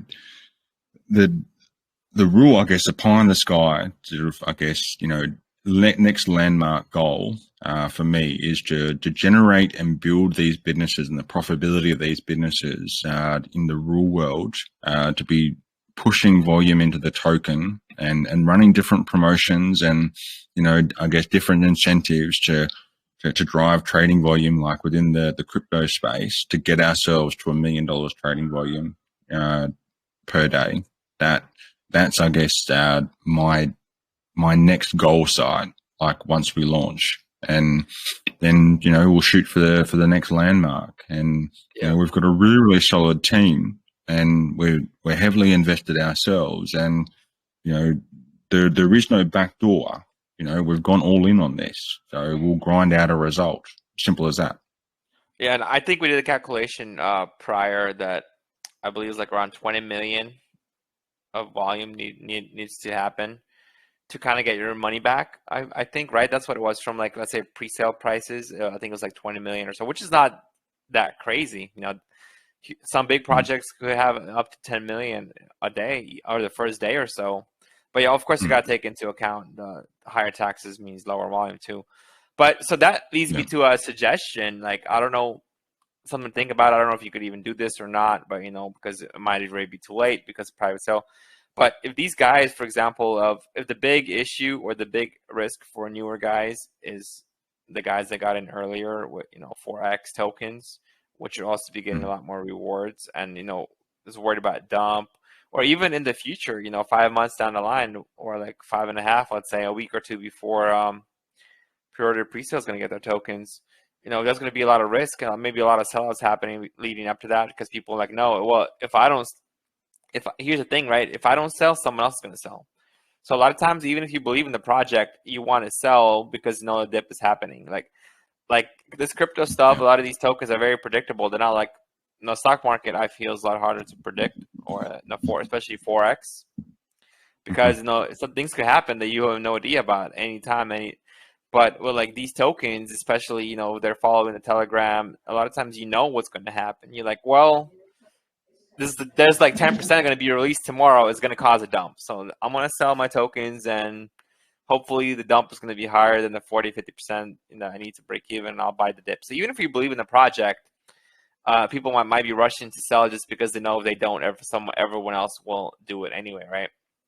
So my suggestion or something to think about is, since these guys are going to be getting their money anyway, right? Like even with the pre-sale, you only need like 20 million in volume to get the rewards back, I believe, and to get your initial back on rewards. Maybe introduce even a longer lock period, or like a scheduled lock. So instead of everyone getting their tokens released all at once, 28% immediately, maybe like 1% a day, over or 2% a day, or like 5% a week. So when that cliff does happen, it won't be like a sudden cliff. It'll just be slow, which is probably going to actually mitigate the race for everyone to sell, because then like, well, it's only a couple of percent a day. So I'm probably not even going to dip much. So, like I'm not even going to be bothered to sell, because it's probably not going to dip 20, 30, 40%, which is going to require. So I think maybe doing something like that with the vesting for the priority pre-sale and private sale would probably like make everyone else feel safer, especially whales or people buying the top right before, because you got to think about who's going to be your customer, who's going to buy your token 5 months from now, right? You always want, especially with BSC space, and with all these utilities you guys have, you always need new money coming in. You always need, because people that are holding are going to be holding, and they only have a certain amount of funds they can spend to hold, right? So they're going to need to be marketing, and need to be getting new people in all the time. And if they're going to be getting in at the top, and if they're doing the research, it's going to look a little bit risky for them, right? So it's just something to think about. Especially, I think that since they're going to be getting their initial anyways with the BUSD rewards fairly quickly, because they have 4 times the tokens, I think the break even is only about 5 million instead of 20 million, which I think is going to happen. Yeah, we worked out that private sale was about 8 million. Was it 8 million? Hang on, I can calculate it here. So that could even happen one day. Who knows? Like that you could have enough volume on launch day even for that, potentially. Because the guys in private sale and priority pre-sale, I mean, in comparison to the guys that are buying in pre-sale today, because they invested back in March when BNB was like $500, BUSD or BNB, opposed to what it is now at $300. I mean, a private sale investor, their initial capital outlay, to get 4 trillion tokens, which was the maximum, was $5,000 BUSD. Now, divided by 0.004,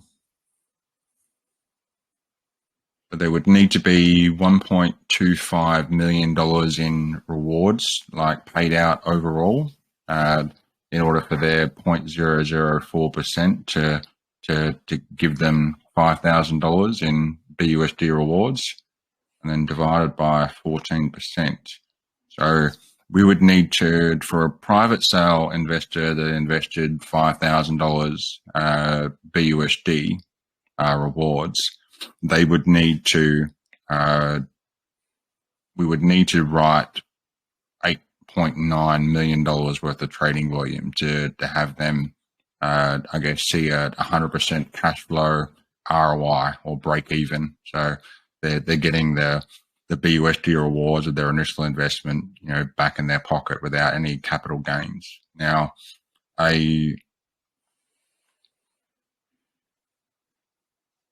Yeah, okay, that's why. 'Cause it would have been around 5, but because the BNB went and dropped in price, so the discounts they're actually getting are actually not as crazy as it looks on there, because they did pay more for BNB. So if you look at dollar value, it's not 4x, but in BNB it's 4x, but not in dollar value. Correct. So 5 by 299, which is a final pre-sale max investor, like to get 625 BNB, would pay $1,495. Now, 625 billion tokens is 0.000625%. So there would need to be $2,392,000 worth of rewards paid out for them to get their $1,500 initial capital investment in BUSD rewards, divided by 14. So basically, we would need to do $17 million worth of trading volume in order for a max pre-sale investor to get their $1,500 initial capital investment back to them in BUSD rewards. Obviously, not factoring in any cash flow capital gains on the tokens that they've bought or anything. So, if you look at $17 million divided by 365, that's only an average daily trading volume of $46,810 over 12 months. Now, with initial launch volume and the volume that's going to be generated by those monthly burn wallet allocations and monthly airdrop allocations, as well as the external umbrella businesses that are going to be buying tokens and driving trading volume as well, $46,810 is not going to be a challenge at all, I do not think. If it is, all the investors need to give the core team a solid uppercut, because our ambitions and what we're trying to do is far superior to that. So I think that I do appreciate like what you're saying, but the thing that you've got to, I guess, realize as well is that locking your money away, in March, and then being patient to wait for a launch that happens 5 or 6 months down the track, but then also have that I guess investment locked in for 12 months or 6 months. That's a fairly significant commitment, and you've got to actually offer some incentive for people to do that, right? But obviously you've got to balance that with obviously who comes in later. So it's kind of a swings and roundabouts thing. Like you need to provide people investment to show, I guess, more long-term commitment to a project and invest and get into it. But you also need to balance it out so that, I guess, retail investors are still getting, decent value and can get obviously a positive, I guess, outcome out of investing in the project as well. And I think that, after speaking to you, mate, like we were launching at 100 billion RMC tokens per BNB, and after I guess our conversation with you, through that consulting process, we we increased it to 125 billion based on your recommendations. Yeah, I did notice that. Yeah, I did notice. Yeah, I remember it was 100 billion for the pre-sale and for the business builder previously.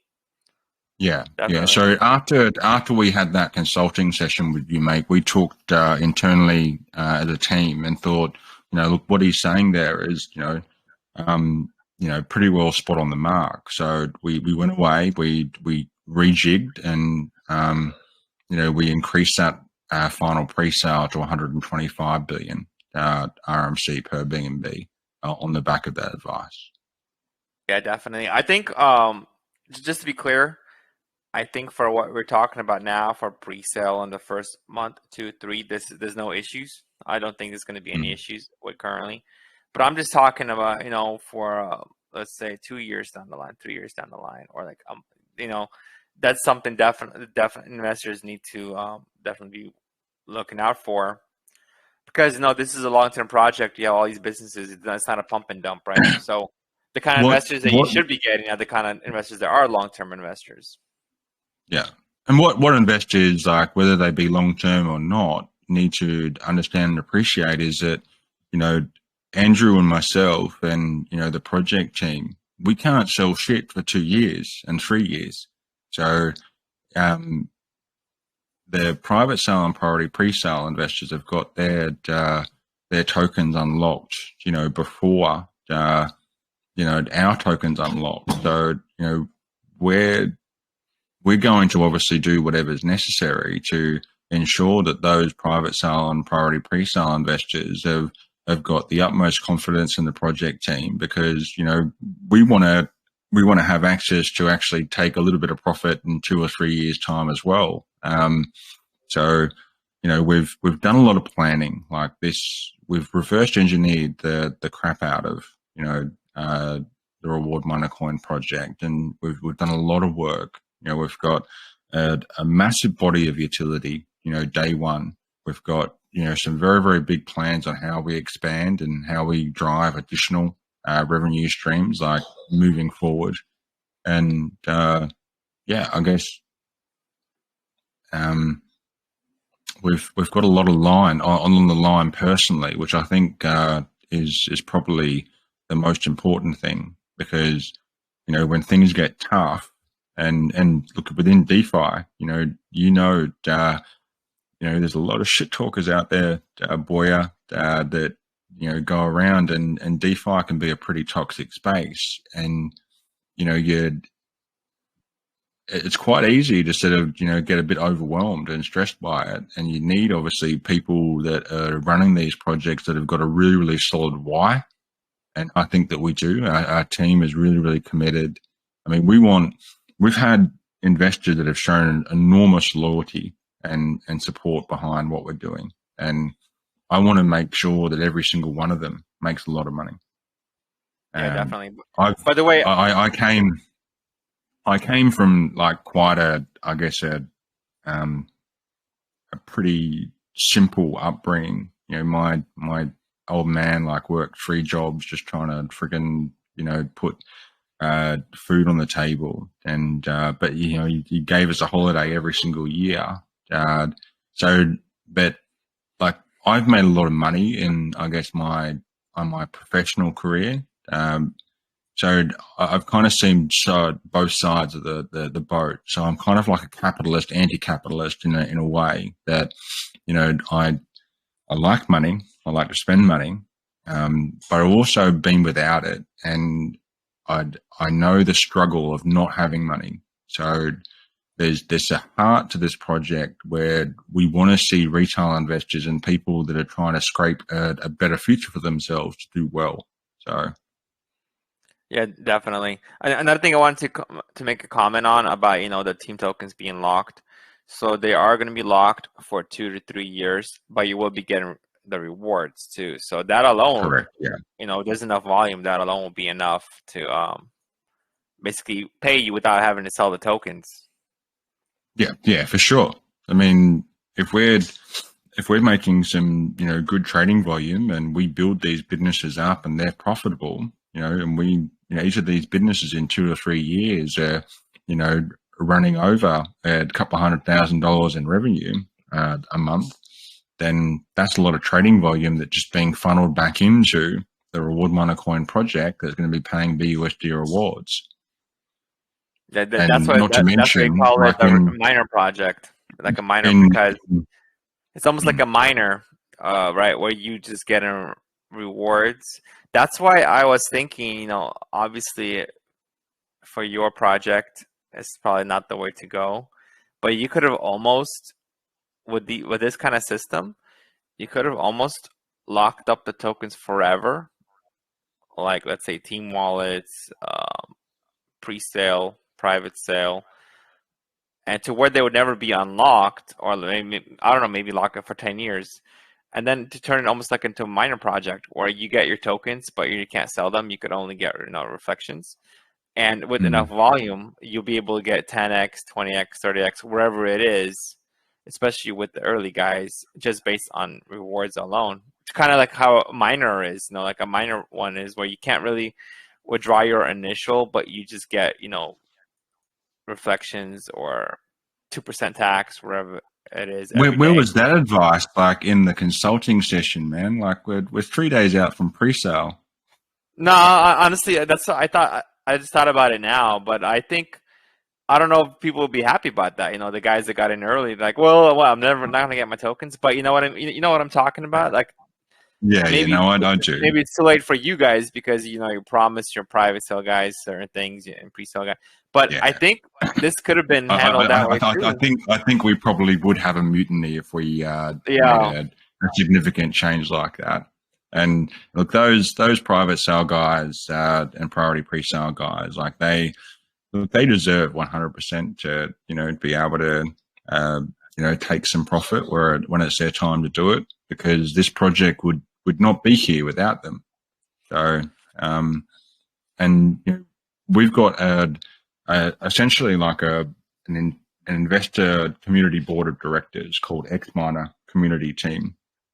So these guys like have been fantastic, and we consult them about, you know, a lot of different things that we're doing and asked for their advice, and you know, we have ongoing dialogue with them about what, you know, I guess our direction, you know, within the project. And you know, there's a lot of robust discussions. Like they're certainly not all yes men, but you know, we set that sort of community up because we want to remain, I guess, connected with our customers and the people that we're serving, because a lot of projects, like, they launch and, you know, they have a little bit of success, and you know, they become very, very arrogant and proud. They lose complete focus on what they're actually doing and who their customers are and who they're serving. And yeah, I mean, that community of that, you know, I guess the external board of directors is to make sure that, you know, if we get to a point where we're starting to believe our own hype and our heads too far up our own asses, that we have people to give us some really solid feedback and provide us the uppercuts we need to continue to serve the people that have made this project possible. Yep. Thank you. Yeah, one more thing I want to say about the pink cell. I don't know about if it's going to happen or not. But you know, when someone sees the unlocked percentage, it's a giant red flag. But most of those are going to be, you know, going for certain things. So I don't know how, Dad. I was actually going to reach out to you and work out how, because I spoke to the pink sale guys, because obviously it's showing up as like 75% unlocked, like when it's not. And the only way to actually have the chart, from my understanding, showing up, you know, with the right lock percentages is to lock it with pink sale. And if you do like a pink lock or whatever of the tokens in pink sale, they don't get BUSD rewards. So we've put it like a comment in the description, like on our pink sale pre-sale link, that the the pink sale graph metrics are incorrect, and to check the white paper for full details. But yeah, I hope Yeah, that people see that instead of don't just sort of see the graph and go, oh no, bugger that, like 75% unlocked, no way. yeah, definitely. Like, I think what you said is true. Like, if you lock it somewhere else, which it is locked, right? Are those tokens currently locked with your own contracts or locked in some other type of Yeah, lock? they are. Yeah, so there's like a vesting contract lock on each of those tokens. Like on all the tokens, like went out yesterday. So all the private sale and priority pre-sale guys, like, and the contract wallets, like, got sent out yesterday, and yeah, they are locked. And then the business builder and the final pre-sale and the Moonshot Pitch Battle tokens that are being sent out between the end of final pre-sale and launch, those ones aren't locked. They can be Okay, yeah. fully tradable at launch. See, I think I don't know if you could redo this, but I believe with Pink Cell, you don't have to put your total supply on the pre-sale, because I know some projects have like multiple pre-sales, right? They might sell like, say, 30% on Pink Cell, 30% on Gempad, 30% on DXL, whatever, and to get all the communities and get more exposure. So I think you could, I'm not sure about if it's only for private sale or pre-sale too, but I believe there's a way to not have your total supply in that chart. So maybe there's a way to redo it, like redo the pre-sale, if there's a way. You might talk to Pink Cell to where you're not showing that 1 million, 1 quadrillion or whatever it is, maybe showing only like the 200, like I 10, think 10 I 20% think we'd of have that, to actually redo, I guess, a whole new pink sale pre-sale link though, and like pay another, the other 1 BNB or whatever to create a whole new pre-sale that we wouldn't be able to use, and that would give us a new pre-sale link, and we'd pump so much marketing into the current one that okay. with like a couple of days between now and like our final pre-sale, I think we'd probably, we'd come undone. Yeah, I mean, I just hope everyone that pays attention to this and actually goes to like the Telegram, because I'm sure people are gonna be asking those questions for sure. Well, the video white paper that we've put together, like, which you've seen, haven't you? You watched it? Yeah. So the video white paper, it talks about the project team, 2-year and 3-year lock periods, and the priority private sale and priority pre-sale, like, lock periods for 12 and 6 months. So Okay.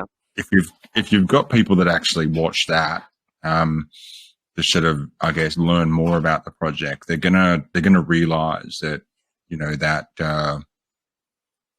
that like graph that's on Pink Cell is incorrect, and dig deeper into the white paper, and like all of the information is clearly outlined. I reckon that Axel Dard has probably put together one of the best white papers I've ever seen.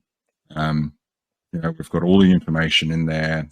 Here's the records of the actual physical companies, as well as a link to the ABR website so you can verify them. Goes into all of the but it is a good utilities. point. We should probably tweet about some of that sort of stuff, Luke. And anyway, put it out on more channels. Yeah, make sure definitely it's in the pins, and it's up somewhere up there in the current pins, because I know people are going to be definitely like looking out for that. Because I myself, if I didn't see that, if I wasn't in the AMA, if I didn't know about that, I'd be like, I probably wouldn't even spend more than 2 seconds looking at this. I probably wouldn't even read the description. I'm like, okay, look at that chart. Nope, not interested. So I think some of those investors probably surfing through the different pink sale pre-sales, or just looking at telegrams.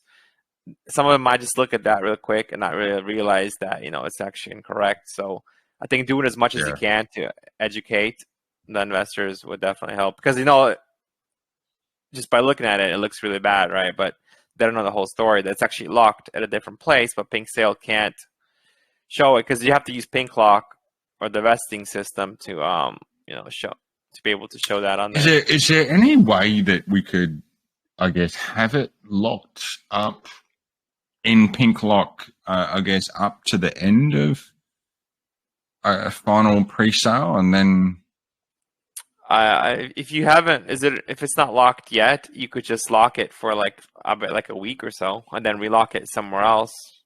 I mean, obviously, it's going to show that it's only locked for a day or 5 days or 3 days on there, but most people don't even check that. I think that still would look better than the actual not locked at all. You know, because you could lock it for whatever you want. I don't know if there's the minimums, but just so that you lock it now for the pre-sale, and then just relock it whatever you want to relock it on your own, contract or whatever you're planning to do. Relock it later. But I mean, there might be some issues with that too. People might be questioning, like, oh, why is the loan unlocked for 5 days? I don't know. It's like it's a tough spot.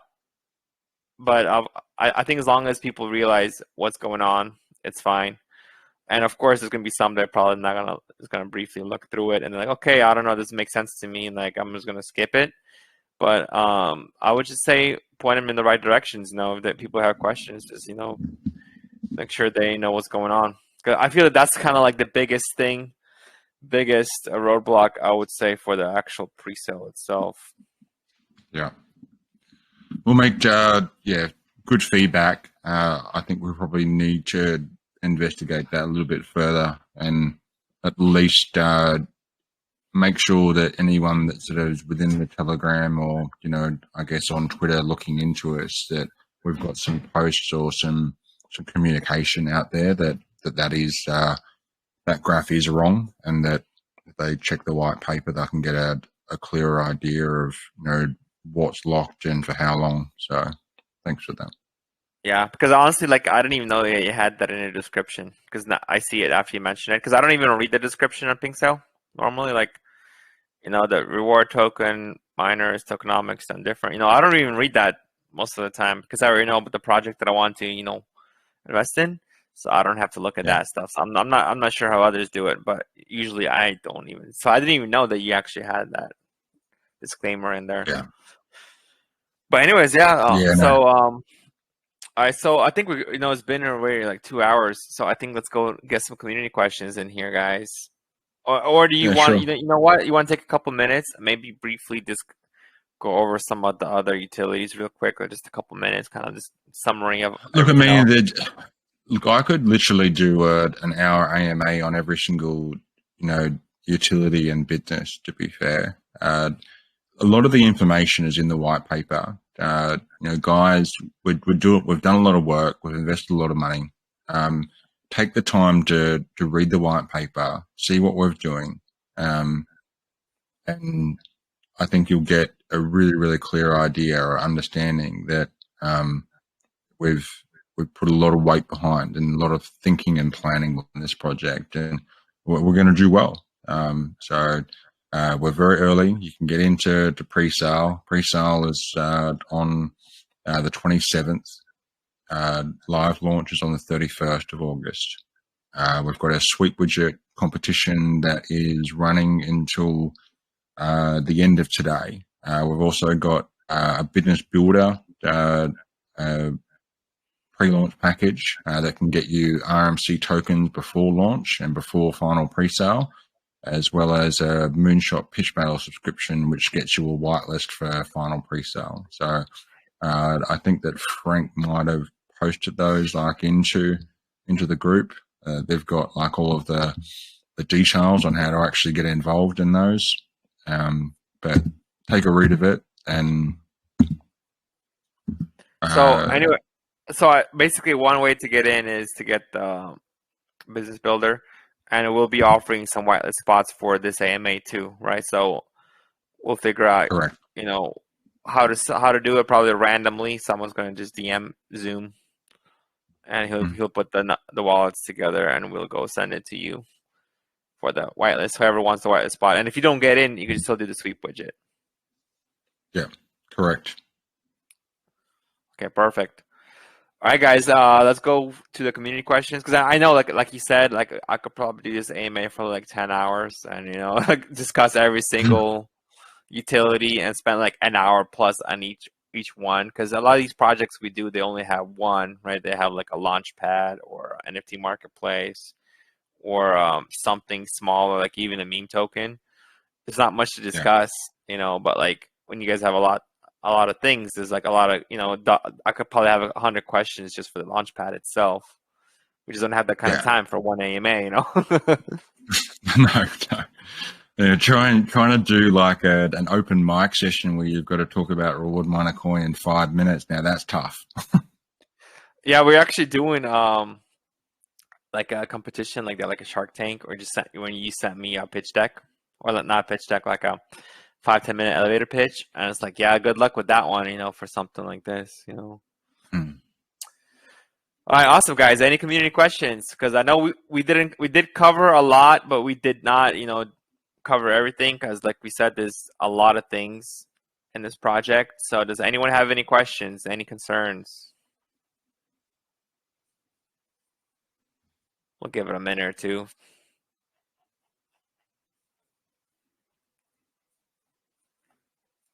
Where's Gabriel at? He always has a question. When I'm about to end it, he's like, I have a question.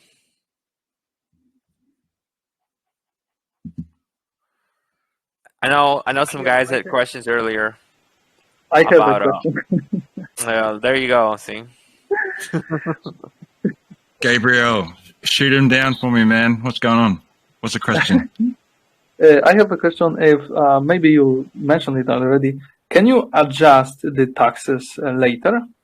For example, make it lower. We can. Yeah, we can. And we're actually going to be running from time to time incentives where we're going to be offering like half tax days, where 50% of the tax will go to buyback and burn, and 50% of the tax will go to liquidity for buy and sell. So we'll run different promotions like at different times to sort of drive spikes of trading volume, and give people access to get sort of into the project and get themselves sort of better set up. But we certainly won't increase the taxes more than the 20% buy and sell. I think that we did all the financial modeling around 20% and the 14% BUSD rewards for like holder cash flow ROI, and it was largely because of the real world businesses that are going to be driving trading volume that will facilitate the returns for investors like in the project. But if it's found, sometimes the best laid plans you need to change and pivot. We did that consulting session with you guys, and a month ago, and we saw that we had a gap, and we adjusted. So if we sort of as a business review and see that we need to adjust the taxes to drive more I guess trading volume directly within the crypto space, then it's absolutely something that as a team we'll consider and talk with the X-Miner community board about and make changes where necessary. It's definitely something to think about because I myself, let's say if I'm an investor and it's 40% tax, I'm probably not gonna be trading it.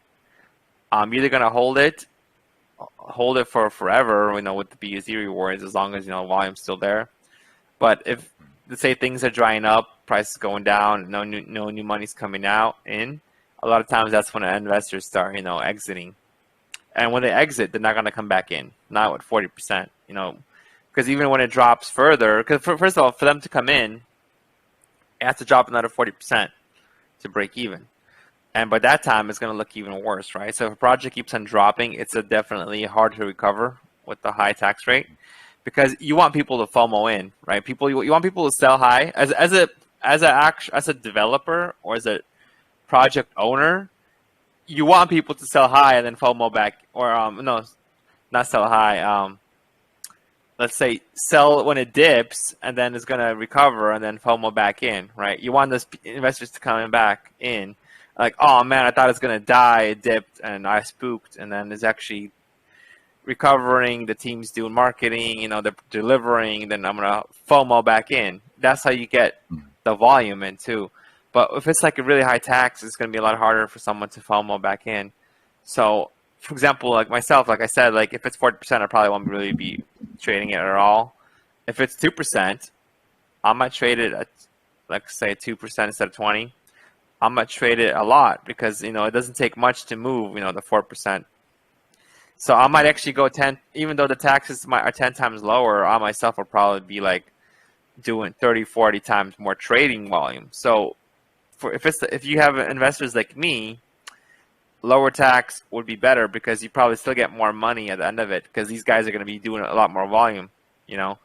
Yeah, for just number wise, tax is 10 times lower, but investors are maybe trading it 10 times, 20 times more volume.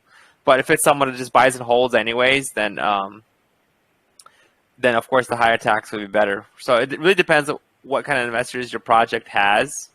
Because like the high frequent trader guys, they will probably generate you more income, actually more taxes with lower taxes. But of course the holders, if it's lower taxes, they're going to end up holding. If it's higher tax, they're going to end up holding anyway. So it doesn't really matter. So it's definitely something to think about, because like on myself, yeah, I would probably like trade the crap out of the token if it's like 2-5%. But if it's 40% round trip, I'm just going to set it and forget it. Probably not check it for like 3-4 months. So how many BNB are you investing in Presale, Boya? Well, it depends how many white spots I could get. I reckon we'll sort you out, mate. That's fine. Yeah.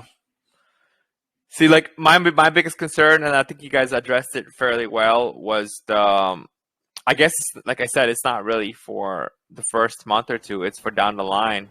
And I think by that time, you guys will have a chance to prove yourself to the investors, right? That's kind of the goal here. You basically have the way I view it is a race against time. You have 6 months to prove to your initial guys that not to panic, because not to panic. And then if anything, the team's delivering if they're going to buy the dips, because in 6 months you have the scary unlocked tokens, and then in another 6 months you have the really scary 28% unlocked. So you got to convince investors that it's not to worry about that. If it does get unlocked, people that sell, it's going to give an opportunity for new guys. And maybe that's what's going to happen. The whales are just going to wait around. They want to get in. They're going to wait until the 6 month period or until a year to get the dip. And then as soon as the dip happens, they're going to buy it up, right? So I think doing marketing, a lot of marketing before that happens, like leading up to those unlocks, that's kind of would be a very strategic move to get everyone primed and ready. Like, well, we're going to have 10% tokens unlocked tomorrow, so do AMAs before that. Get the whale guys, everyone that doesn't know, that's not invested in, to get them at least looking at your chart to be ready to buy if there's a huge dip, right? Because I feel that's the one tactic to mitigate.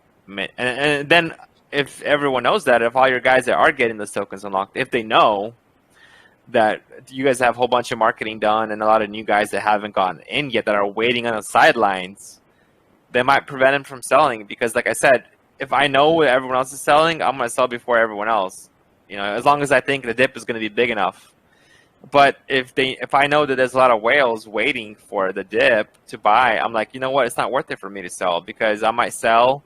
I might only end up buying back at 20% dip, and then actually I lost money because I'm paying 40% in taxes, and to buy at a 20% dip because the whales just ate up the dip too quickly. I've made it pretty clear to the X1 community team, which is the guys that have invested in private sale and priority pre-sale and hold like 4 trillion tokens in the project, that if they do sell, I wish you all the best, but you won't get back into the project cheaper, because we will restore the price and we'll be building a bit of a war chest to be able to recover the chart, like between sort of launch and when some of those wallets start sort of coming in. And yeah, I mean, we're committed to this business and making it a long-term success. So they might opt to take, some profit, and, good on them. We want to see people make profit. It's no fun just having like millions of dollars of monopoly money in your wallet that, you can't spend or do anything with. So, but yeah, I mean, the end goal of what we're trying to achieve is far greater than what, that picture will look like in 6 months or 12 months.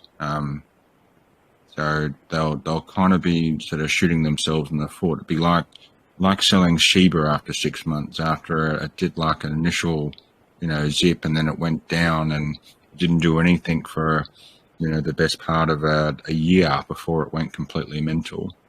Definitely. The future and a couple of years down the track, I think you'll be very, very surprised where reward miner coin's price sits. I'm telling you. And I think that the better you guys do leading up to that point, the lower chance that the guys will want to, dump. I think it's really dangerous only if it's already been going in a downward spiral, and these guys are just waiting to get unlocked so they could, take their profits or take their initials out or whatever, because they don't believe in the project. But if you guys doing everything right and, like delivering, the volume's good, they're getting their reflections and rewards, then there should be a lot lower chance that there's going to be a massive sell-off, because all those guys that will be, you made the money already, they probably already got their initials out just from reflections, right, from the volume alone. So it makes it far less likely they're going to dump the chart. So I feel as long as I think the strategy there, mate, is as well, is that if you actually involve people and you ask for their input and they become and they feel part of the process, like those guys in X Miner community team, like they're not just financially invested now, they're emotionally invested, because they've actually worked with us, and it's kind of been a journey for them. It's not just transactional, where they've invested money and it's to get this. Like, they actually feel sort of part of the team because they've provided ideas that we've listened to, we've implemented some of those ideas, some we haven't. So there's actually a bit of, I guess, emotional buy-in to the process, and Reward Miner Coin feels, just as much theirs as what it does ours. And I think that's important too, that, you build a bit of, I guess, emotional capital into the projects and into the community buy-in to what you're trying to achieve. Because, crypto projects, like they live and die by the strength of your community, because that community is the one that, that mobilizes and spreads word of mouth advertising and gets new people involved. So, and, that community engagement and the strength of that community all relies on your communication with your investors, the way that you listen, the way that you read investor sentiment, and the way you execute. So if we continue to do that, keep that dialogue strong, keep communicating with our community, keep delivering, keep executing. And if we don't execute, you put up your hand and go, you know what, we fucked up. Here's what happened. Here's how we're going to fix it. Sometimes you can fall short, but the way that you actually handle that actually builds more integrity and confidence in you than if you're actually always winning. And there's going to be times where we win and there's times where we lose. We've already had, I guess, instances where, we've made mistakes and we've owned them. We've dusted ourselves off and we've, I guess, looked to improve, and we'll continue to do that. Yeah, and I think the fact that a lot of the investors have already been waiting for so long, they're already like more involved mentally with the project. So it's not like a meme token that has a private sale or like a stealth launch the day before, or no one knows about it, and then you buy into private sale, and the private sale guys dump and instant 5x the next day because they don't really care, right? They just want to get their money in. Because the fact that you guys did the private sale and pre-order pre-sale, long ago, and also that they're going to have to be holding the token for at least 6 months, and then the other guys have to be holding it for at least a year. That's a lot more likely that they're actually believing you, because first of all, they wouldn't have done this if they just thought it was, oh, it's a quick pump and dump, let me get my 5x or 2x and leave. So these guys that you have already invested with you, most likely they're going to be in there for the long term anyways. So there's a lot less, And then these guys, like we actually offered, there was some FUD thrown at us, and a few people actually sought refunds, which we provided, refunds to, and we replaced, some people that actually bounced out of the project. So these guys have had an opportunity to get refunds and, I guess not be involved in the project, and they opted to stay in it because of what we were doing and how we were approaching it. So I think that's a fair testament as well. Yep, I mean, I came from I had the similar stories. We had, a project that I did initial private sale a long time ago. It was very small, but we had a couple guys that wanted refunds, and I was happy to offer them refunds. And then we had like 5 guys lined up, because then normally they go and FUD publicly and like, oh, can I get my refund? And then you have like 5-10 guys in your community. Hey, can I get a spot? Can I get a spot? Like literally, like I wasn't offering spots, but we had a lot. For every guy that wants a refund, there's 10-20 guys that wanted to take a spot. So I totally feel where you're coming from. Yeah, look at. I mean, you don't want people that don't want to be there, right? Exactly. You only want people that are completely committed and bought into the vision to be with you. So to be stupid and try to hold people in, I mean, in reality, in the real world, like if you invest in a startup, of a company, refunds are a non-existent entity, and that's where we sort of thought it was so silly, and people were, throwing shit about us, saying that we're a scam coin. I said, well, we've just provided a whole heap of people refunds, out of the project. Providing refunds isn't exactly part of the scammer process, is it? Yeah, that was quite funny. Yeah, definitely. All right, guys, let's wrap it up because it's been a while. I think we could discuss this for another 3 more days or so. But definitely okay. So Pink Sale's coming out. The pre-sales on Pink Sale in 2 days. 2 days, 15 hours. So about 3 days for me. So we'll definitely be collecting the whitelist spots. Correct. Yeah. So you've got until 12 p.m. UTC on the 25th to enter the sweep widget whitelist competition, or to buy the moonshot pitch battle offers or the business builder offers. After that, they'll be no longer available.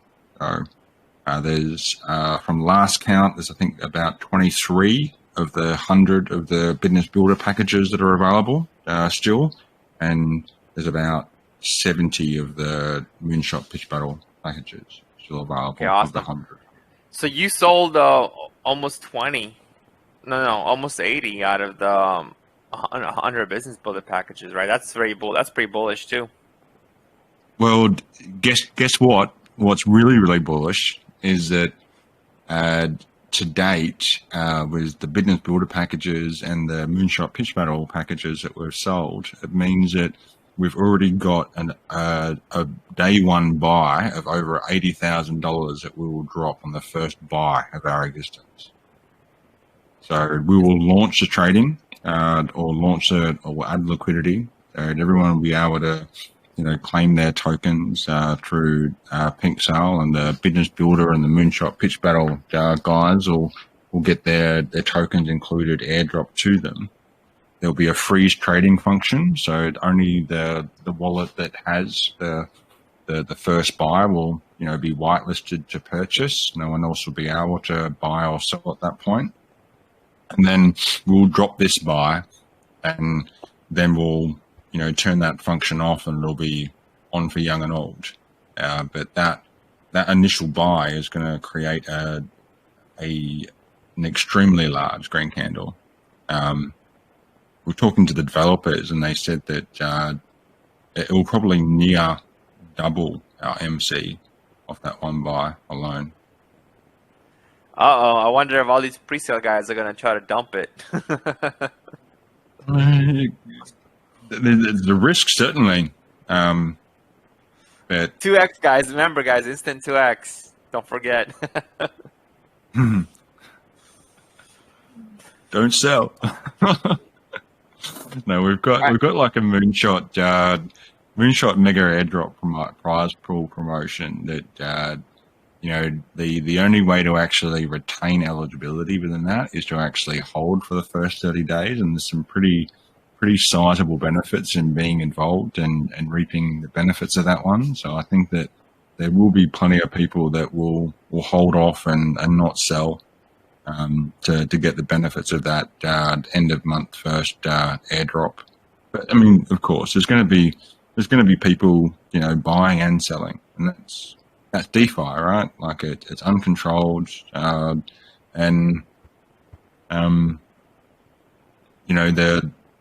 the basis of a free market. Yep. All right, so let's go wrap it up, guys. So here's what I want everyone to do. Like, please join their community, join their Telegram, especially if you want to get whitelist spot.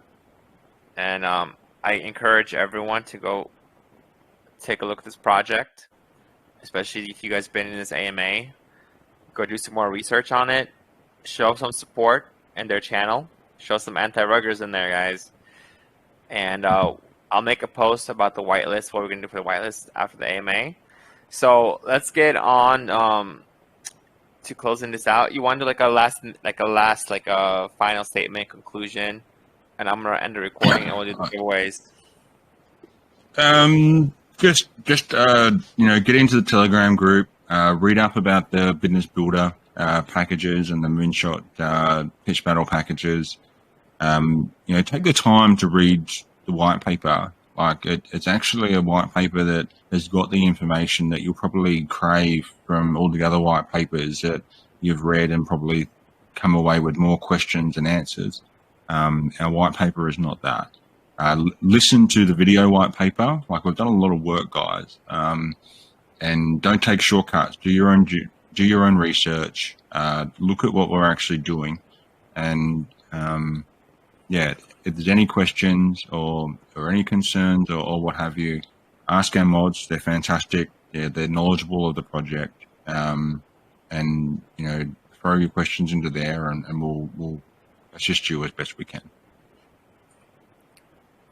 All right, thanks again. Thanks all everyone for coming here, especially the investors and the devs from this project. From Reward Miner Coin, right? The whole name is Reward Miner Coin. Yeah. So and it's Reward Miner because like both myself and Andrew I've obviously got connections, and we're going to be angling a lot of the umbrella company services into the mining industry, like the real world mining industry. But I've had plenty of people that have come to me and go, "Oh, are you doing miners?" Like, and they think that we're just like a run of the mill, crypto mining project. So I kind of want to give myself a bit of a uppercut for picking. Yeah, I don't know if I lost you there. I can't hear you.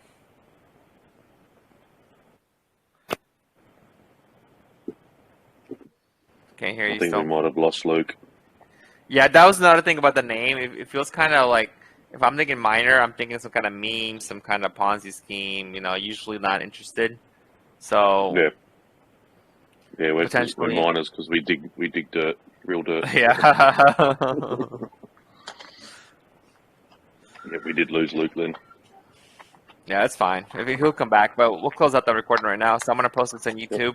And by the way, thanks guys for everyone. We all appreciate you. Thanks for coming here for the AMA. Definitely good project. And we'll be doing the whitelist spot giveaway after this. So thanks again. Awesome. Thanks for having us.